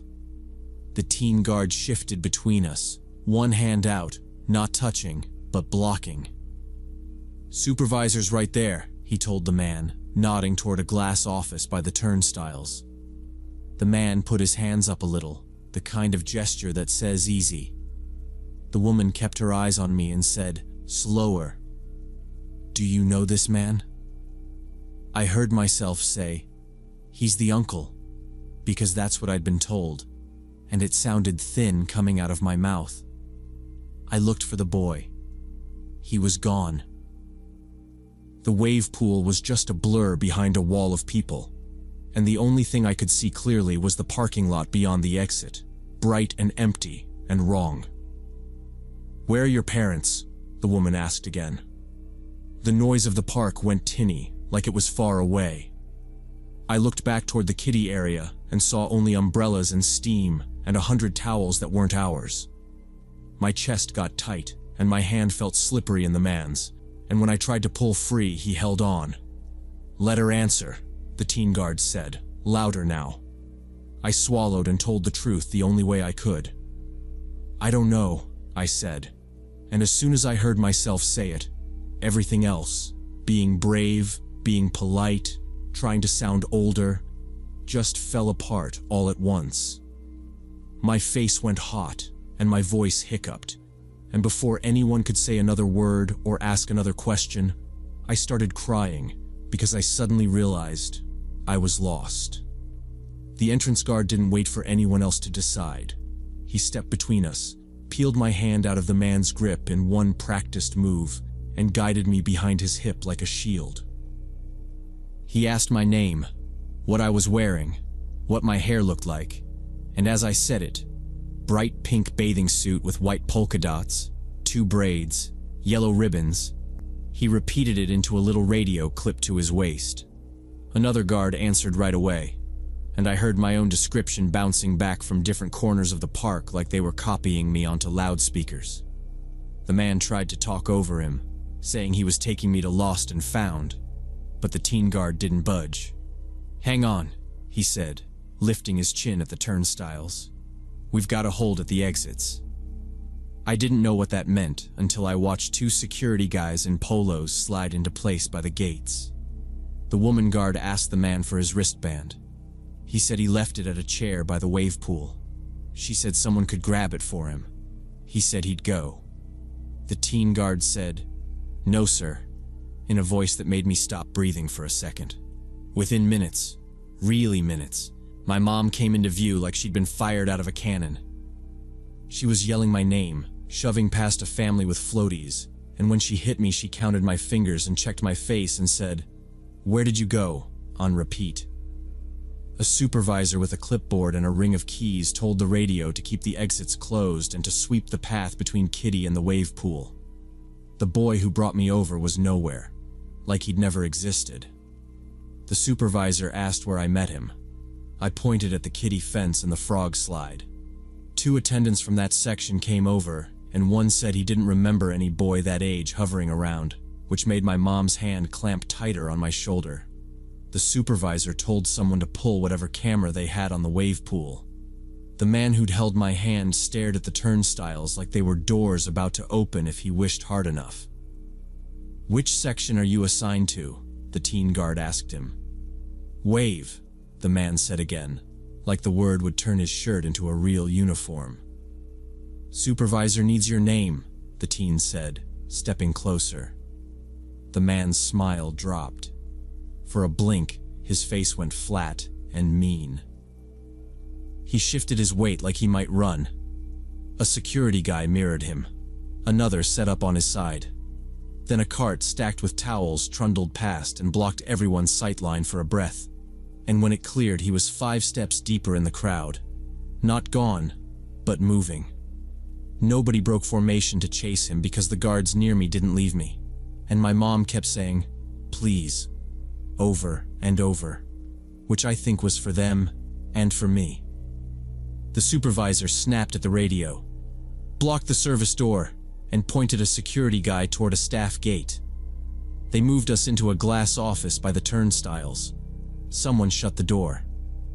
Through the glass, I watched security stopping people who matched some quick description: white shirt, red shorts, no whistle, asking to see wristbands. The supervisor asked my mom if she wanted to call police now, or wait for my dad. "Now," she said, and the word hit the room. They put me in a chair and handed me a paper cone of water, and the woman guard crouched in front of me and asked me step by step, no baby talk. What did the boy say? What did the man say? Did either touch me anywhere else? Did anyone show a badge? I said no to the touching, no badge, and I told her the boy said his uncle worked at the Waves, and my mom said yes already. She wrote every answer on a form with boxes for time and place. I heard somebody say, attempted abduction, and then stop saying it when they looked at me. But it didn't change what happened. My dad came in still wet from the slides, saw me, hugged me quick, then turned on the supervisor with 1,000 questions. How did a stranger walk a 6-year-old past 3 stations? How did a fake shirt get that close to the exit? Where were the cameras? The supervisor said, "We're on it," and radioed again to check the staff lot. A guard opened the office door just long enough to say, "We've got security sweeping the entrance and the side path," and closed it. I asked if the boy was in trouble, and nobody answered me directly. My mom said, "You're okay," and kept a hand on my arm like a seatbelt. I didn't see the man again. I didn't see the boy again. One of the guards said they'd walk us to our car when we were ready. My mom said we weren't ready. My dad kept watching the gate like the man would circle back, like predators were dumb, but the supervisor said it didn't usually go that way.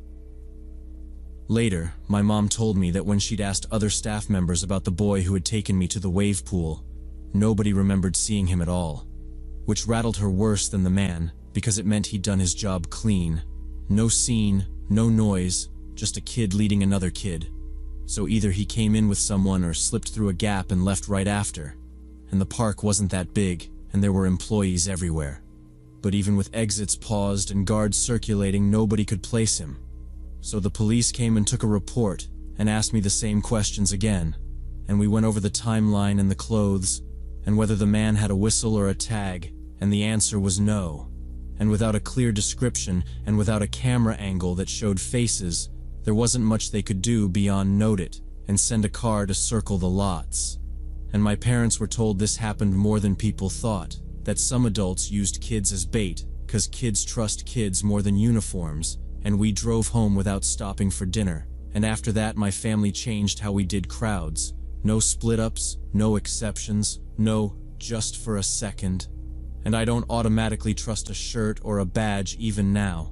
I wait for names and numbers and I check who's watching the gates. Because I was 6, and I'd already learned how fast a friendly voice can walk you straight to an exit.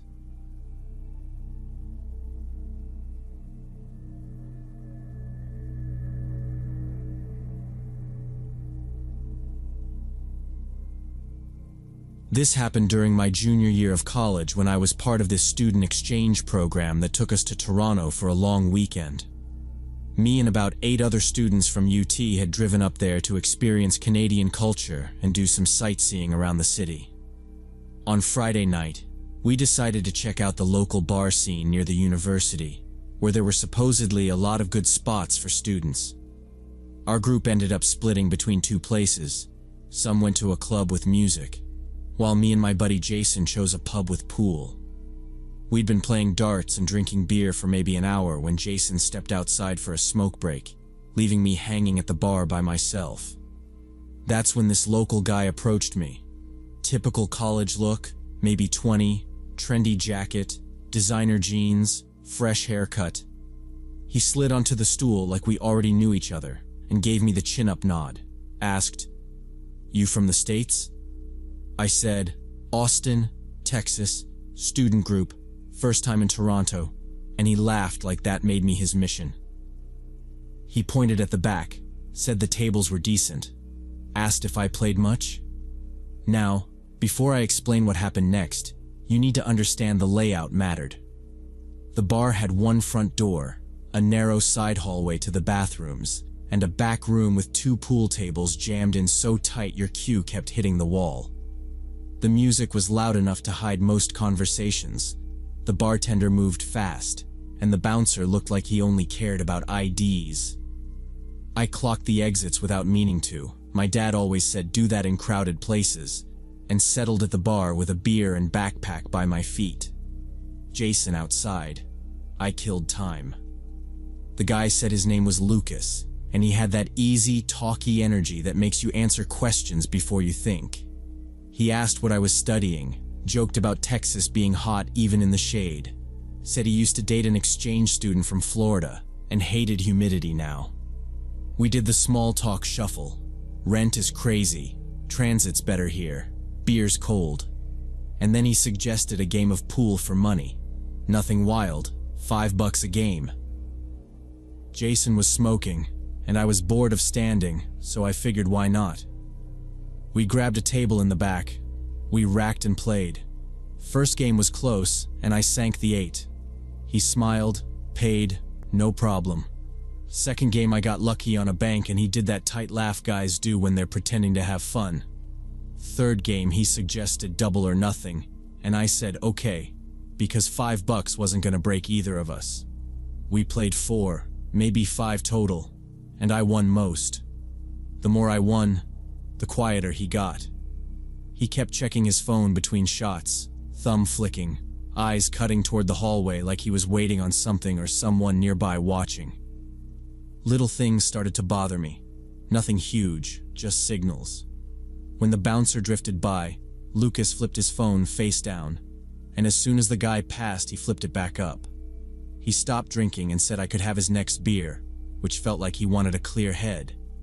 Jason texted that he ran into other UT kids outside and was talking, so I texted back, all good, and lined up a break. That's when Lucas lowered his cue, pulled up Google Maps, and zoomed on a dropped pin a few blocks away. He asked me to look. He leaned in and started talking fast about owing money to local guys, said they weren't cartel or anything, just neighborhood dealers who like to scare people. He said they'd threatened his younger brother if he didn't pay tonight. He claimed he had the cash but didn't want to meet alone because they'd try to tax him or jump him. He tapped the pin and called it neutral ground, asked if I'd just walk with him for protection. In exchange, he'd give me whatever they didn't take, said at least a couple hundred easy for 20 minutes of my time. I told him straight up it sounded sketchy, asking a stranger to help with a criminal meetup, and he nodded like he agreed but kept pushing. Free money, he kept saying, just a walk, 2 blocks, 5 minutes.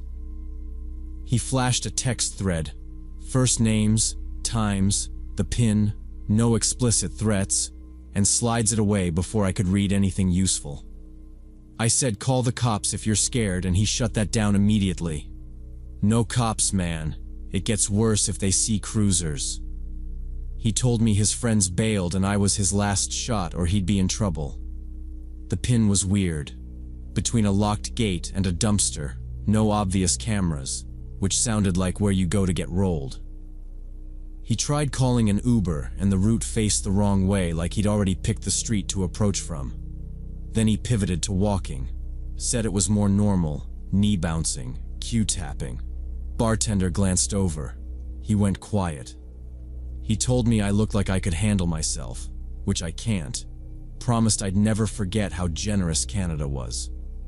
Lucas angled the map, tapping blue dot, and talked until I was convinced it was a setup. I told Lucas that if he was really in trouble with dangerous people, he should go to the police instead of asking a tourist to help him deal with drug dealers. As soon as I suggested involving the authorities, his whole attitude shifted, and he got this angry look on his face. He quickly put his phone away and muttered that I didn't understand the situation. Then he just broke off and walked away. I asked the bartender what he thought and he shrugged, said he hadn't heard. By the time Jason came back from his smoke, Lucas was gone. I told Jason everything, and he said it sounded like a basic lure to somewhere quiet where I could get jumped. We closed our tab and kept our stuff close, and I double-checked my backpack because my passport was in there, and I wasn't going to be the idiot who got clipped on night 1. Jason said we should head to the club across the street where the others were because more eyes meant less risk, so we crossed together. Inside it was loud and tighter packed, and we found our group near a pillar where we could see the door. I gave the short version: local kid, pool, map, sketchy meetup. And one of the girls said her cousin had almost fallen for the same routine in Montreal. We set a quick plan for the night. Leave together, no solo trips, text if anyone wandered. The place had a long glass front, and every time the door opened, you got a view of the sidewalk and the crosswalk and the pub's neon. I started noticing repeats, the same hoodie twice, a silver sedan circling, maybe nothing, but I logged them because patterns can mean trouble. We stayed a while without drama. Around 2 a.m. we decided to head out, and we funneled onto the sidewalk in a tight bunch. I lifted a hand for a taxi while Jason counted seats, and that's when I saw Lucas again. He was across the street under a streetlight with 2 older guys, not students, heavy jackets, faces you see on job sites at 6 a.m., not at bars at 2. The shorter one had a buzz cut, the taller one had a hat low. Neither looked like they were there to party. I nudged Jason, and he clocked them. Lucas was talking fast, hands up like he was pitching, and one of the men leaned in, impatient. The other scanned the sidewalk like he was checking a list. Then he spotted us, and Lucas followed his eyes, saw me, and his eyebrows twitched. He shut it down instantly, turned his body like he didn't know me, said something quick, and all 3 pivoted toward a side street. Jason said, "Don't stare." So I looked at the curb and kept my face blank. One of our friends asked who that was, and I said nobody, because there was no reason to start a sidewalk debate. The first taxi pulled up, and we loaded 4 people, told the driver the hotel. I checked the side street again. Empty. The second taxi rolled up, and a security guy waved folks aside so we could get in without clogging the lane. Jason asked first car or second, and I said second so we could count heads twice and make sure no one drifted. We counted 8, and he shut the first cab's door and tapped the trunk once, standard, and it merged into traffic. We got into the second taxi and gave the driver our hotel. As we rolled away, I looked back through the rear window at the streetlight and the empty patch where Lucas had been. I never found out what his real intentions were. Maybe a quick robbery, maybe a forced ATM run, maybe worse. But that night made something click about how fast a normal night turns when you stop paying attention. I'm glad I trusted my instincts and didn't fall for his story. Now I'm a lot more cautious about accepting help or offers from strangers when I'm traveling, especially when they involve going to unfamiliar locations or dealing with supposedly dangerous situations.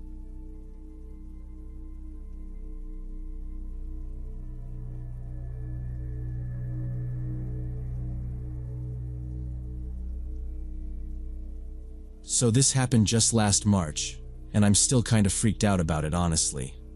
I'm 24, and I've been helping my 78-year-old grandmother Dorothy with errands ever since she had a stroke last year that left her more vulnerable than before. I'd been researching human trafficking for this criminology project at university, and I'd learned about these schemes where criminals scout potential victims in big box stores, using walkie-talkies or phones to coordinate with accomplices waiting outside in vehicles. Anyway, Grandma Dorothy insists on doing her own grocery shopping because she's very particular about picking out her own produce and doesn't trust me to choose the right avocados. So around 2 p.m. on this particular Saturday, we drove to this huge super Target with my 3-year-old son in tow. The plan was for Grandma to take her time in the produce section while I grabbed milk and some other essentials. Then we'd meet up at the checkout lanes in about 30 minutes. I know that sounds split up and regroupish, but it works for us because she moves at her own pace and I don't want to rush her. Plus, my kid gets bored if we do every aisle together. I also had this dumb internal checklist going, like, be aware of exits, don't leave the cart unattended, stuff I'd picked up from case studies, and I told myself not to get paranoid, just be smart. I handed Dorothy the cart near the oranges. We did a quick, "You good?" And she waved me off with a little smile, telling me to bring back 2 gallons if milk was on sale. No red flags yet. I went straight for dairy, grabbed milk and eggs, then some diapers, and I remember thinking about my professor's comment on situational cues and laughing to myself because it felt dramatic for a Target run. But I kept my phone in my pocket and my eyes up anyway. When I got back from the dairy section with my items, I found Dorothy sitting on a bench near the entrance looking pretty shaken up. She immediately started telling me about these 2 middle-aged women in matching athletic wear who had been following her around the store for the past 20 minutes. At first, she thought she was just moving too slowly and getting in their way, so she politely asked if they needed to get past her in the produce aisle. But instead of responding normally, they just shook their heads and continued standing right behind her wherever she went. They didn't pick up any items from the bread section when she went there, and they didn't buy anything from the household goods area either. They were just following her movements through the store. The really creepy part was when Dorothy heard one of them speaking quietly into her phone in the cleaning supplies aisle, holding it up to her mouth like a walkie-talkie instead of against her ear like a normal phone conversation. She said they were about my height, maybe late 40s, and they had on those fitted zip-up jackets with a small swoosh on the chest, ponytails tucked through baseball caps, identical white sneakers, like weirdly coordinated. She tried to switch directions a few times, produce to bread to paper towels to pet food even though she doesn't have a pet, and every time they shadowed her. I told myself not to overreact, she said. But when she talked into that phone, I felt off. She'd come to the bench to get out in the open where the store cameras were and to keep sight of the front doors. I glanced around fast. Entrance, self-checkout, customer service desk, then asked, "Do you see them now?" She said she'd lost sight of them near the seasonal aisle, but she pointed out how one had adjusted her cap while watching Dorothy in a freezer door reflection. That stuck in my head because it sounded like something I'd read. Intentional sightlines instead of accidental eye contact. I told Dorothy to sit tight on the bench with my kid in the stroller and to keep my cart with her so it looked like we were together. "If they come back, text me," I said, and she was like, "I don't want to scare you." And I was like, "No, tell me." It felt better to stand where the cameras were, honestly. After hearing about the women following my grandmother, I started paying attention to our surroundings while I was checking out at the register right in front of where Dorothy was sitting. That's when I noticed this guy in a black baseball cap standing between us who didn't have any shopping cart or items to purchase. He wasn't clearly waiting for anyone either, and he definitely wasn't in line for the customer service desk that was next to the benches. What really set off my alarm bells was the fact that he kept looking back and forth between me and my grandmother in this very deliberate way. Not the absent-minded staring that people sometimes do when they're on the phone. Plus, he was holding his smartphone upside down and speaking into it in hushed tones, clearly using it as a walkie-talkie just like the women who had been following Dorothy. His behavior was so obviously suspicious that I started getting genuinely scared about what this group of people might be planning. I quickly paid for my groceries and told Dorothy it was time to leave, trying to keep my voice calm so I wouldn't alarm my son or send Grandma into a panic attack. I kept one hand on the stroller and one on the cart, and I said, "We're heading out now. I'll meet you by the doors." And I motioned with my eyes at the guy in the cap so she'd get it without me saying it out loud. As we started walking toward the exit, the man in the baseball cap began following us, staying about 10 feet behind and continuing to speak into his phone. He wasn't looking at anything, just pacing our pace, like mirroring. And I don't know why, but that detail made my stomach drop because it felt practiced. I slowed at the receipt checkpoint and angled us so there was a barrier of carts between him and us. Then I quietly approached the security guard who was checking receipts at the door and whispered to her about the suspicious surveillance we'd experienced. The guard was this really intimidating-looking woman, broad shoulders, tight bun, no nonsense, and she immediately understood the seriousness of the situation and called for backup on her radio. She didn't ask me for a whole story right then, just short questions. Who? Where? Distance? And I pointed with my chin while I dug in my pocket for my keys so I wouldn't have to later. "Stay with me," she said, and then louder to Dorothy. "Ma'am, you're with me now. Keep the stroller between your knees." Which sounds odd out of context, but it made sense. It kept my kid in her zone. The man stopped about 5 feet short of the sensors and pretended to look at the discount board by the exit while still speaking into his phone, and I could see his mouth barely moving like he was keeping it for himself, and the guard clocked it too because her face changed. She personally escorted us all the way out to our car in the parking lot while keeping an eye on the man, who had stopped following us but was still talking into his phone from inside the store entrance.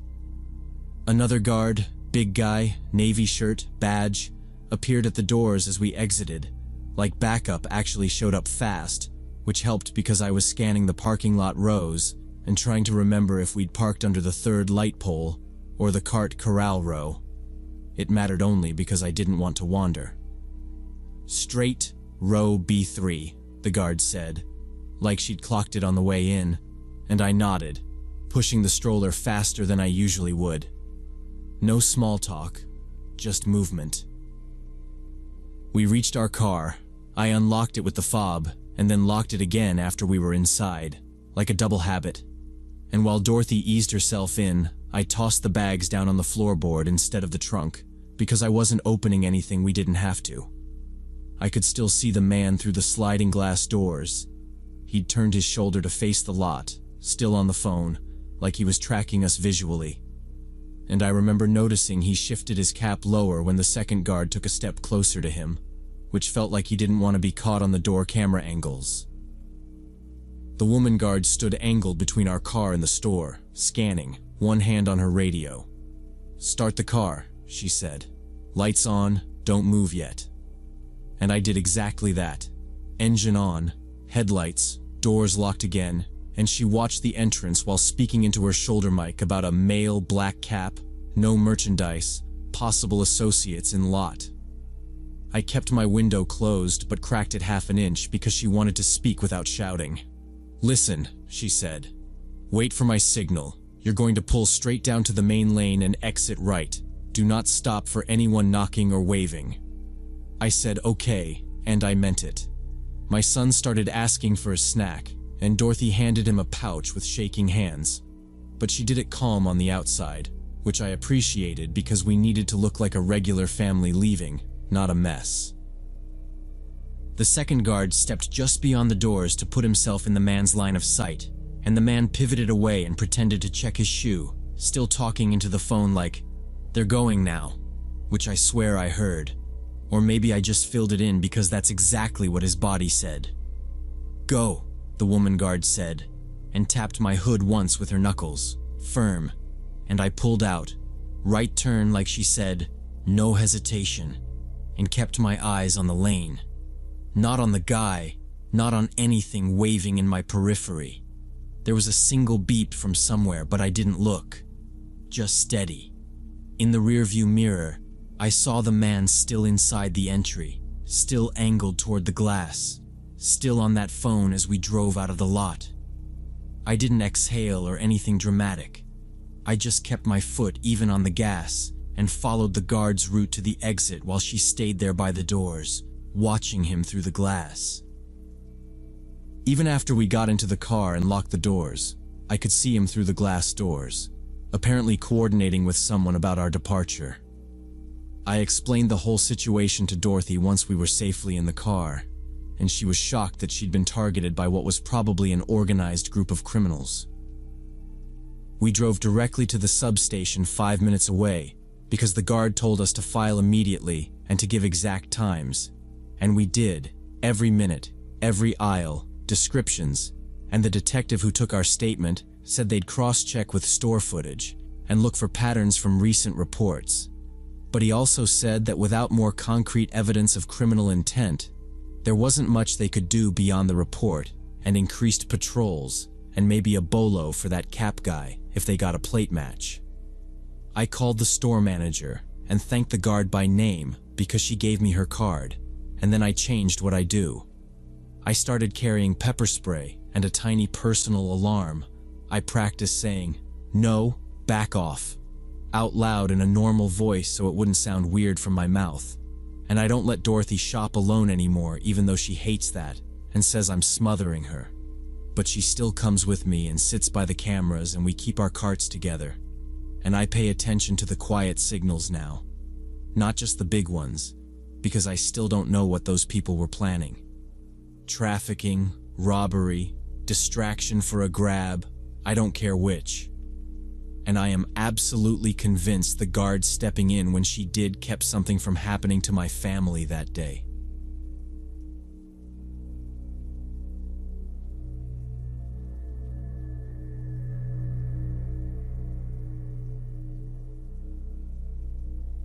This happened back in 2019 when I was 27 and working as a marketing coordinator for this company downtown Detroit. I'd been dating this guy Brandon for about 6 months, and honestly our relationship was pretty rocky because he had some serious control issues that I was just starting to recognize. On this particular day, I'd gone to a job interview during my lunch break without telling Brandon about it.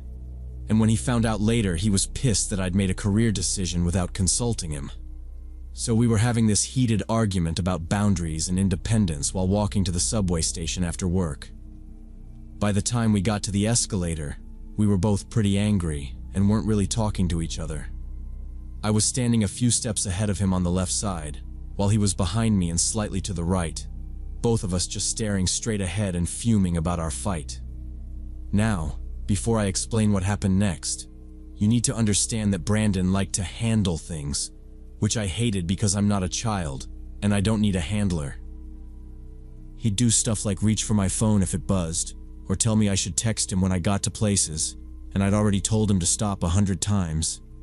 So I was thinking about that, and about the interview, which went okay, not amazing, but I felt hopeful. And I was also watching the clock because I needed to catch the 5:40.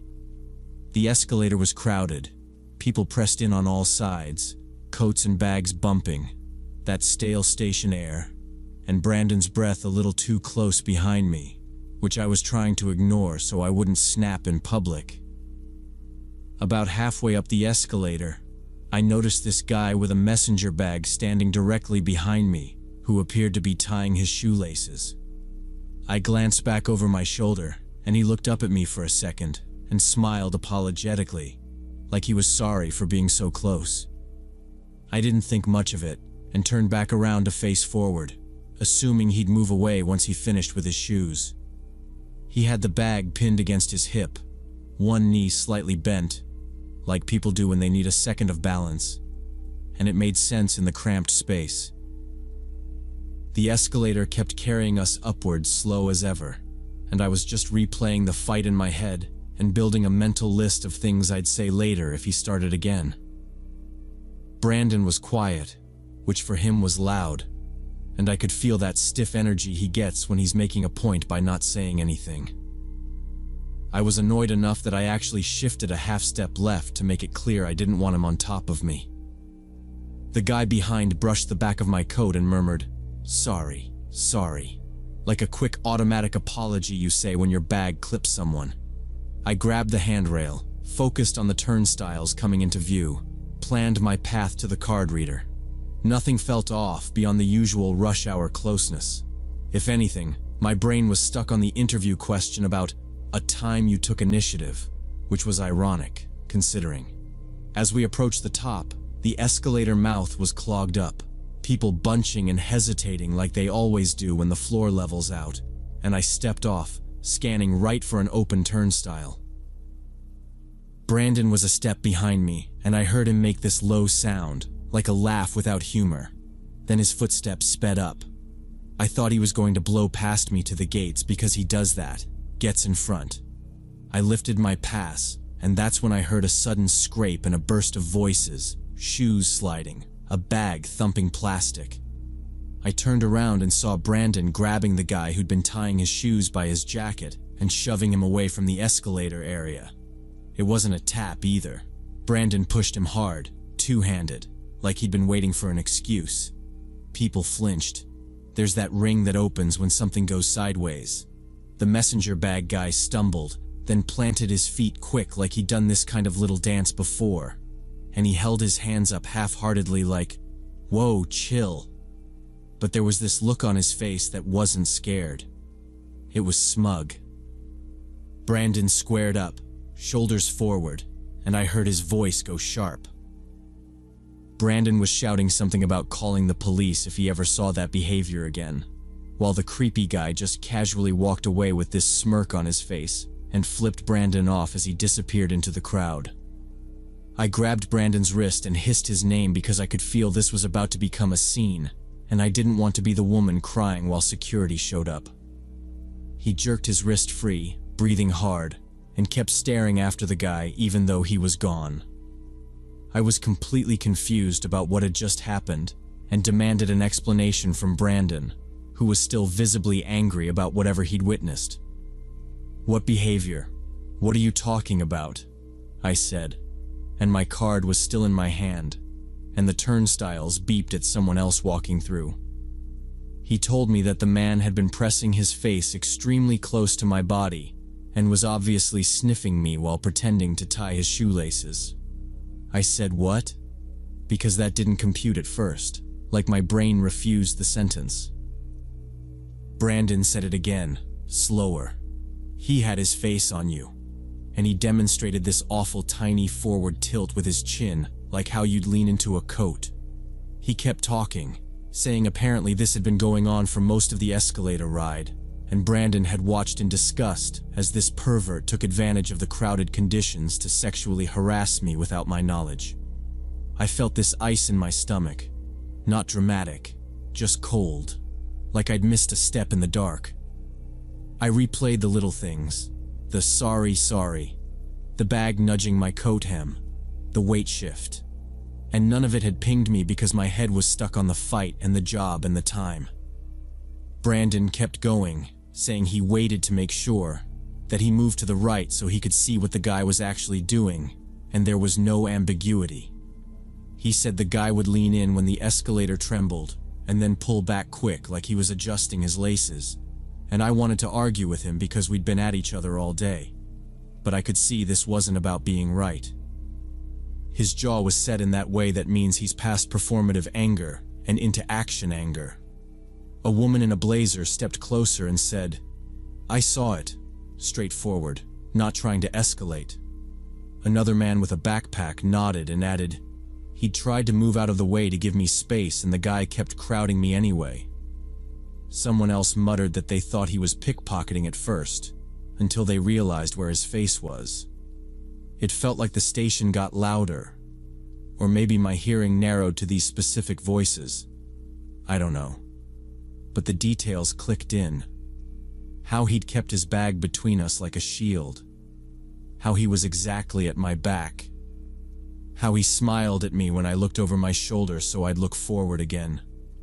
Brandon was still keyed up, saying he should have decked him, and I told him not to do that the point was to get me away and done, and he exhaled this curse under his breath. He pulled his phone out like he was deciding whether to call right then, but the guy was gone, and we both knew how fast a description gets useless in a moving crowd. I didn't want to stand there replaying it while my skin crawled, and at the same time I suddenly didn't want to brush against anyone at all. I said I needed to go upstairs, fresh air, 2 words, and he nodded. Several other commuters came up to check if I was okay and confirmed that they'd also seen the inappropriate behavior, which made me feel sick to my stomach. I was absolutely horrified that I'd been oblivious to someone violating my personal space in such a disgusting way. And I felt really vulnerable knowing that this kind of thing could happen without me even realizing it.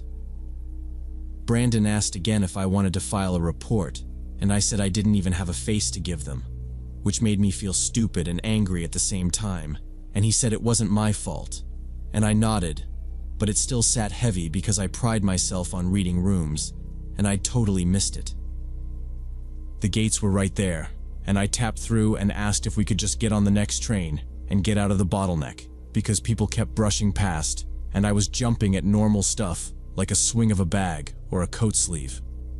We moved down the platform to a pillar with an ad pasted on it, and I stood with my back to the concrete like that would actually solve anything, counting seconds until the train slid in.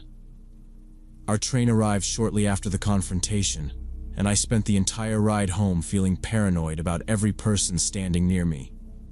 I took the end spot near the doors, even though I usually go for a seat because I wanted a wall at my back and a clear view, and Brandon stood angled like a blocker, which normally would annoy me, but right then I kind of welcomed it.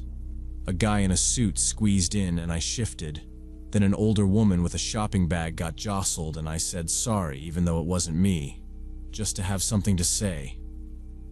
Every time the train lurched and people swayed, I tensed up, watching hands, shoes, the angle of people's hips, all the small movements that a crowded car makes, and it felt like everything had sharp edges.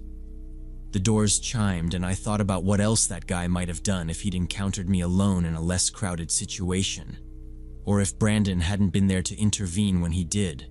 And I hated that spinning loop because it doesn't change the past, but it does change how you stand, how you breathe. At the transfer stop, we didn't switch like usual. We stayed on to avoid another escalator, and I held the pole with my palm up so I didn't have to wedge in with my back turned. A teenager with headphones bumped my shoulder and said, "My bad." And I said, "It's okay." And my voice sounded flat to my own ears. Brandon kept asking if I was good, and I said yes, just please stop asking. And he did, which I appreciated because it let me stay in observation mode. The whole incident made me much more aware of how predators can take advantage of crowded public transportation to commit these kinds of assaults.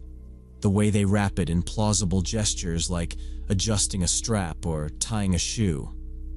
I kept cataloging micro behaviors, like who faced where, who held eye contact too long, who drifted when space opened. We got to my stop and I let the car empty before I stepped off, no rush.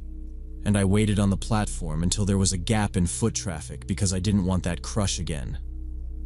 Walking up the stairs, I kept to the side and skipped the escalator entirely, and my heart still kicked when someone took the step behind me, just a normal pacing thing, but I moved anyway. The experience really changed how I behave on public transportation. Now I always try to position myself where I can see who's behind me, and I'm much more aware of people who seem to be getting unnecessarily close. I started using my backpack on my front if I had to, and I clipped my coat at the collar so it wouldn't gape in back. Small things that made me feel like I controlled something. The incident also complicated my feelings about Brandon, because even though our relationship had serious problems, I was grateful that he'd been paying attention and had protected me from something I hadn't even noticed happening. We didn't rehash our original fight that night. We ate in silence mostly, and when he left I told him I needed space, which was true, but I texted thank you later because that was also true. It made me think about how the same traits I argued with, him being hypervigilant, a little controlling, can look different in a scenario where vigilance actually helps, and that's a messy thing to hold. He wasn't a hero and he wasn't a villain. He just saw something and acted, and I can respect that without rewriting everything else between us. It made me realize how often women might be experiencing this kind of harassment without being aware of it, especially in crowded places where casual contact seems normal. At lunch the next day I told 2 co-workers, and one of them said it had happened to her on a bus in college, and she only understood what it was later. And the other said she carries a tiny whistle, and I laughed at first, and then asked where she got it. I started researching sexual harassment on public transportation, and learned that this type of behavior is way more common than most people realize, but it's rarely reported because victims often don't know it's happening or can't prove it afterward. Reading comments and stories that mirrored mine felt awful but useful. Patterns jumped out. The shoe tying thing, the sudden bend, the bag as cover, the smirk. Since then, I always make sure to face away from walls on escalators and try to keep some distance between myself and strangers whenever possible. I'll wait for the next train if the car looks sardined, even if I'm late, and I step off to let crowds pass if I feel pinned, and I don't apologize for it.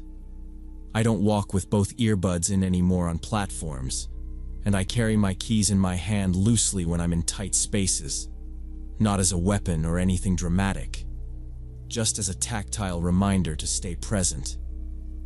I know that none of this guarantees safety. I know that awareness isn't armor, but it's a practice. The whole experience was a wake-up call about staying alert in public spaces, even during routine activities like commuting to work.